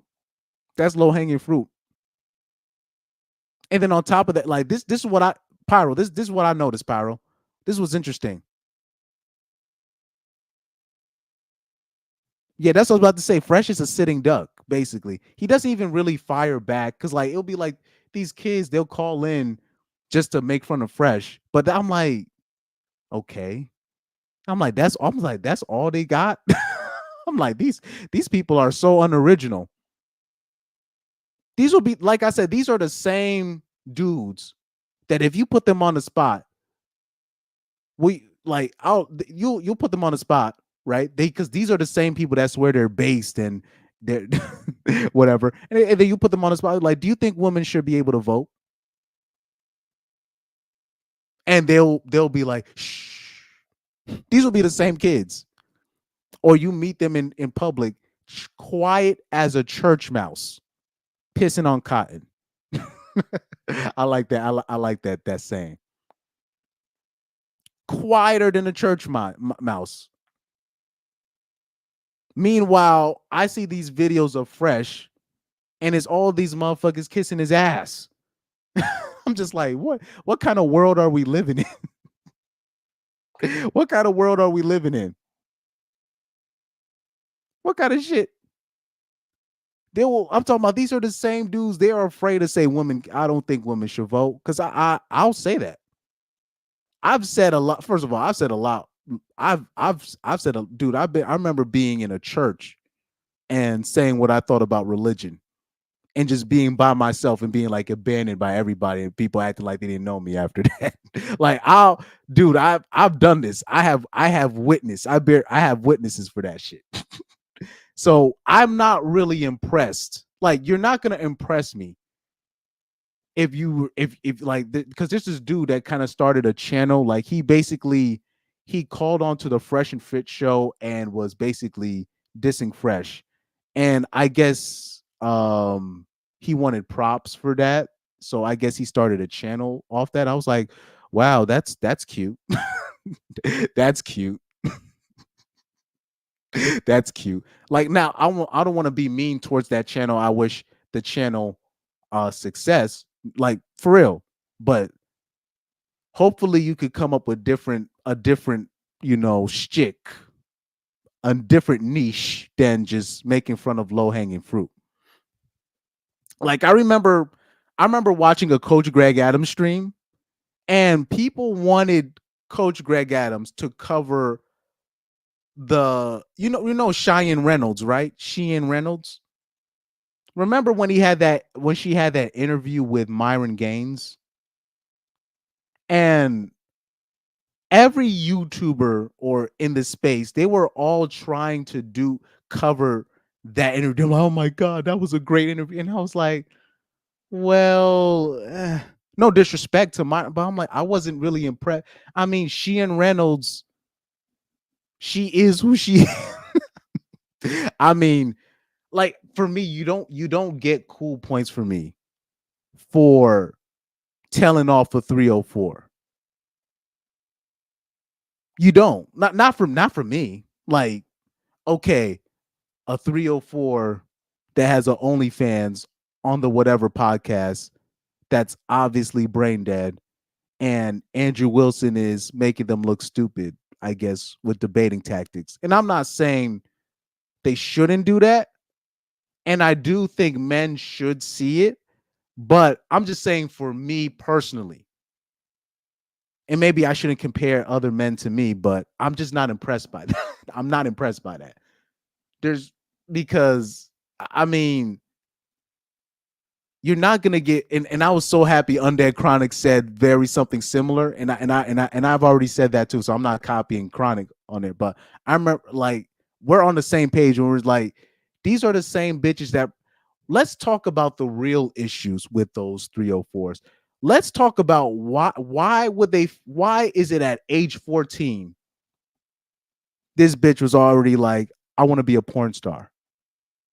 You don't get to that conclusion unless something traumatic happened to you when you were a kid. And we already know, when you're dealing with most porn stars, right? OnlyFans stars, same thing. When you're dealing with people that do adult content, most of those people were touched when they were kids. Now, why were they touched? When were they touched? Most likely because both of their mom and dad fell for that two-parent, the two income trap. They're always being shuffled from babysitter to uncle to stepdad, and people are just shocked. This is what I want to talk about. I want to tackle the real issues. Telling a 304 that she's not wife material. She knows she's not wife material. Do you think she don't know that? She just, half the time these bitches be trolling. When I'm watching, half the time these bitches be trolling. They know they have no plan in life. They know they ain't going nowhere in life. They know that. They're just there to run up their OnlyFans numbers because they'll say, look, I went before I went on this podcast, my OnlyFans number was this. And then they'll say, after going on the podcast, my OnlyFans subscriptions will increase by a certain percentage. So they're just marketing themselves. They are, so, no disrespect to those guys, but calling them prostitutes and all that, they already know what they know they're prostitutes. I don't have to tell them that. I don't have to tell them that they're gonna die alone. They don't care. In their mind, they're winning. They're most of those hoes, most of those 304s plan is to party it up, live it up in their 20s, and then when they're around their 30s or 27, 28, 29, 30, 31, 32, or when enough men start saying they pussy ain't shit, that's when they're going to try to settle down. That's their plan. And if not, let's just vote for socialism. That's a woman's plan. That's most women's plan. They don't have one. So it's not even up for me to say, oh, these 304s are ruining America, and I don't even want to talk about that. Let's just talk about the simple things that we could tell other men.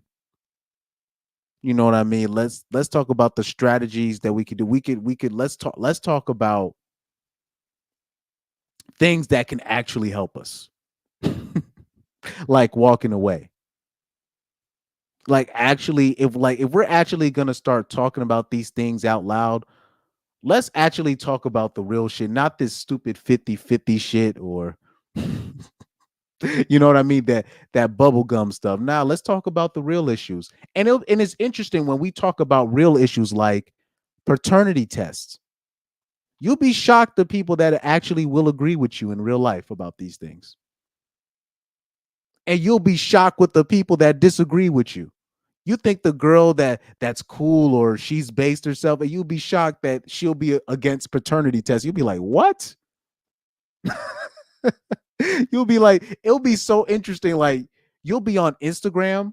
Do you know how many women that are supposed Christians have argued me about this paternity test thing?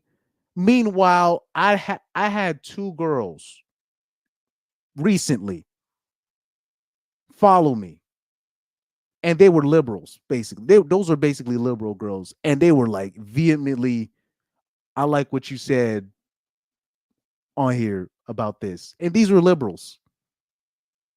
And then the funnier part is, then you'll take an extreme liberal, like a woman in an open marriage, and I'll ask them, okay, shouldn't you and your husband, you guys do paternity tests, because I mean you guys are in an open marriage? And she was trying to say, oh no, we don't need that. I'm like, but you guys are literally in an open marriage. Wouldn't that makes you're in an open, bruh. And they're like, no, we protect ourselves in accidents. I'm like, stop. Like, the people that you think should agree with you, you would think people in open marriages or open relationships would be pro paternity tests, because you would think, okay, I'm literally fucking other dudes. He's fucking other girls, but I'm literally fucking other dudes. Accidents do happen. We should probably protect ourselves more, but since we're already engaging in these kind of activities where it'll be those same women that convince their men to be in open relationships, but they still don't want to do paternity tests. That's crazy. Mandatory paternity tests. That's crazy to me. And then it'll be like on the opposite spectrum, Christian women that will act like, oh, if you're asking me for a paternity test, I'm asking for a divorce the next day because you don't trust me. And I'm like, what? Or it'll just be the average bitch that disagree with paternity tests. This will be the same bitch that will go through your phone And I like just straight up just go through your phone. Why are you liking this girl's picture? You can't even like a bitch picture, but you can't ask her for a paternity test. It's wild. So it's interesting. The people that agree with me with the paternity test thing, it's interesting, man. It varies. It really varies. It really is it's no specific group of women. It's not black women or white women or liberal women or Muslim women. It's it's funny how most women will come up with all types of excuses to why paternity tests aren't necessary. It actually scares me. It really scares me how anti-paternity tests they are. And the women that actually are pro paternity tests, they're like, it actually they'll get a little bit of a RP themselves, seeing how other women shuffle around this situation. It's really interesting. It's really interesting, man. Let me see.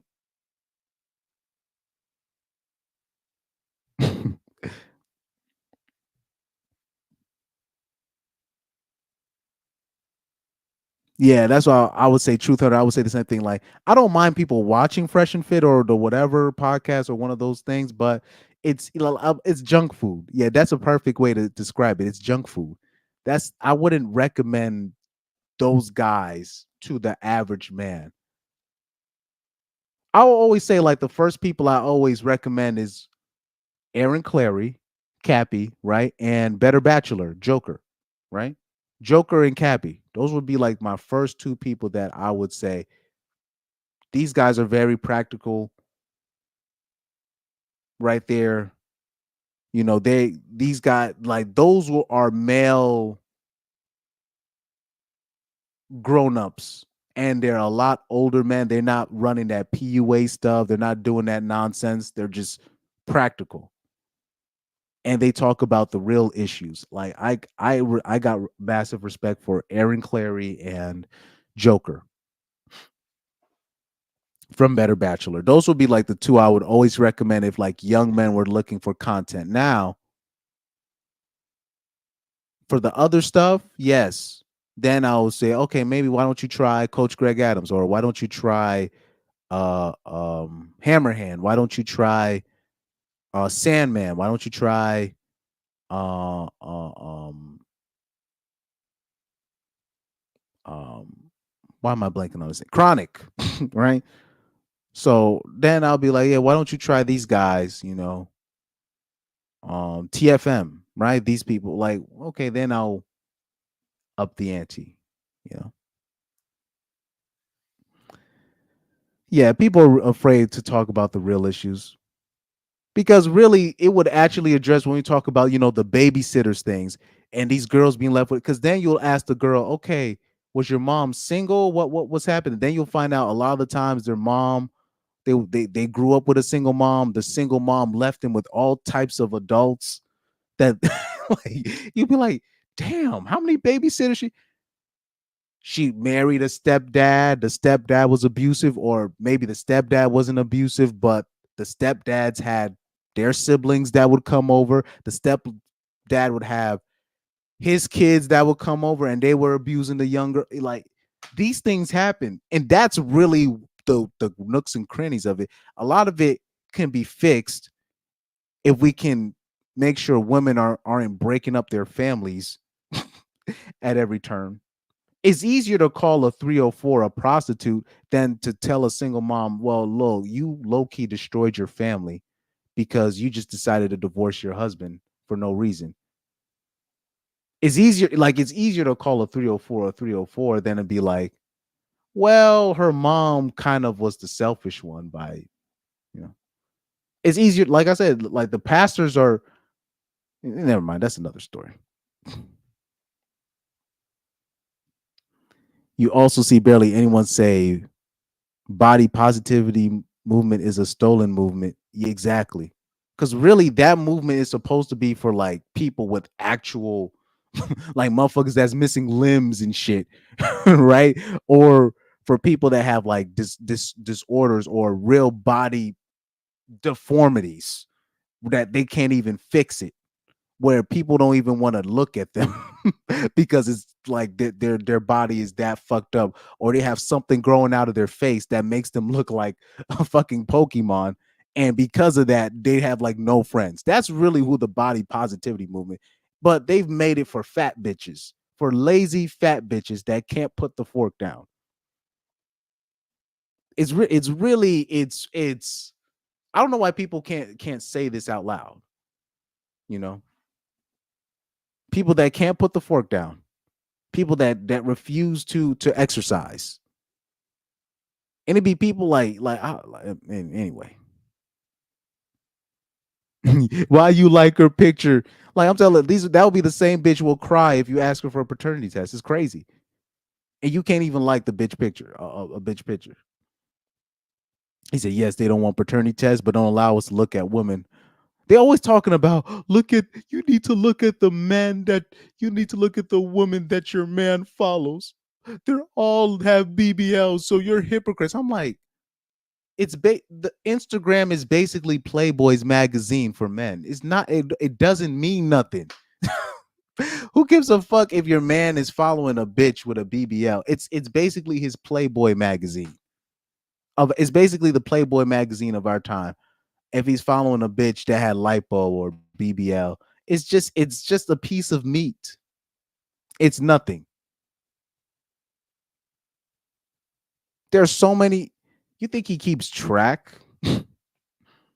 Now, I don't think it's a good idea to follow bitches like that. I understand that in terms of like, I would recommend men not follow IG models because it gives them way too much validation and attention and all that.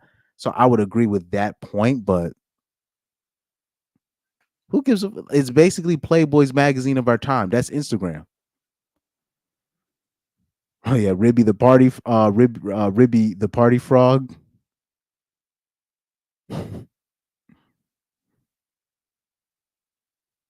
Oh, you mean Taylor Taylor the Fiend.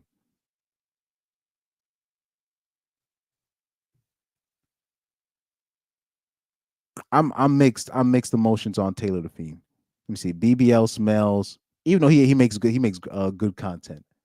He makes good content. Because I'll say this, when it comes to Chronic, right?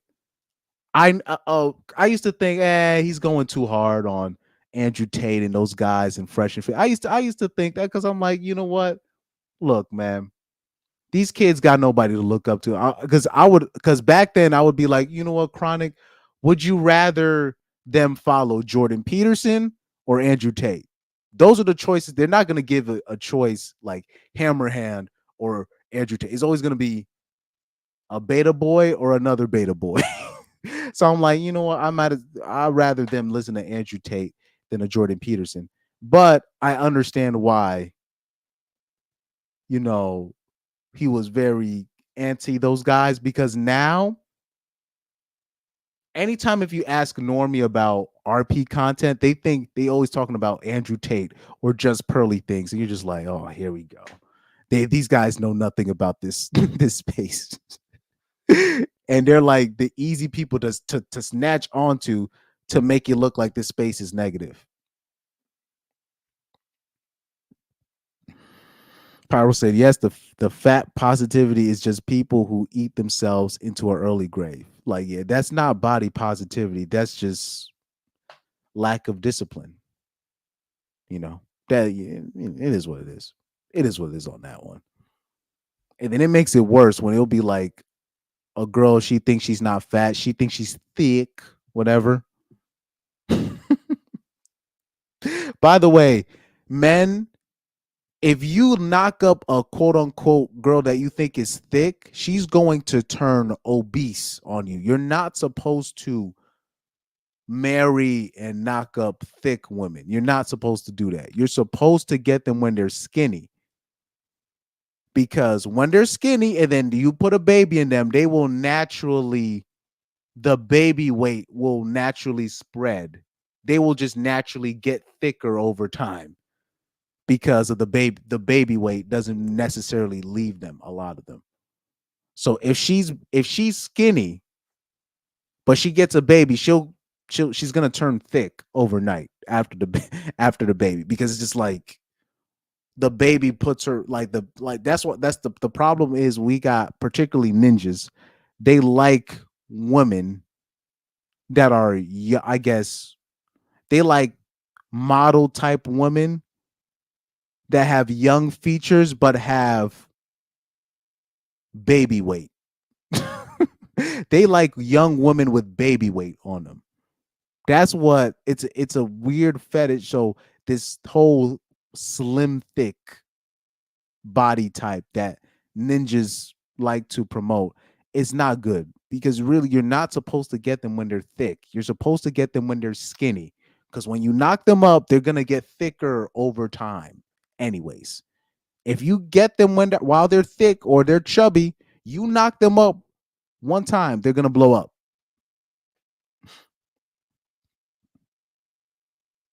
Pyro said, I tell you the truth, I would watch Undead Chronic when I was still in high school.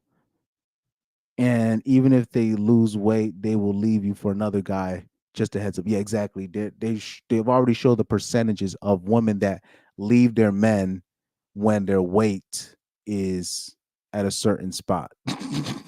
Like they'll lose. What happens is they'll be fat. The guy finds her where she's fat. She loses the weight and she ends up being disgusted by the guy, because in her mind, she's like, why would you accept me at this weight when clearly I didn't even love myself for me to be at this weight, but you were cool with it, even though I wasn't cool with it, really.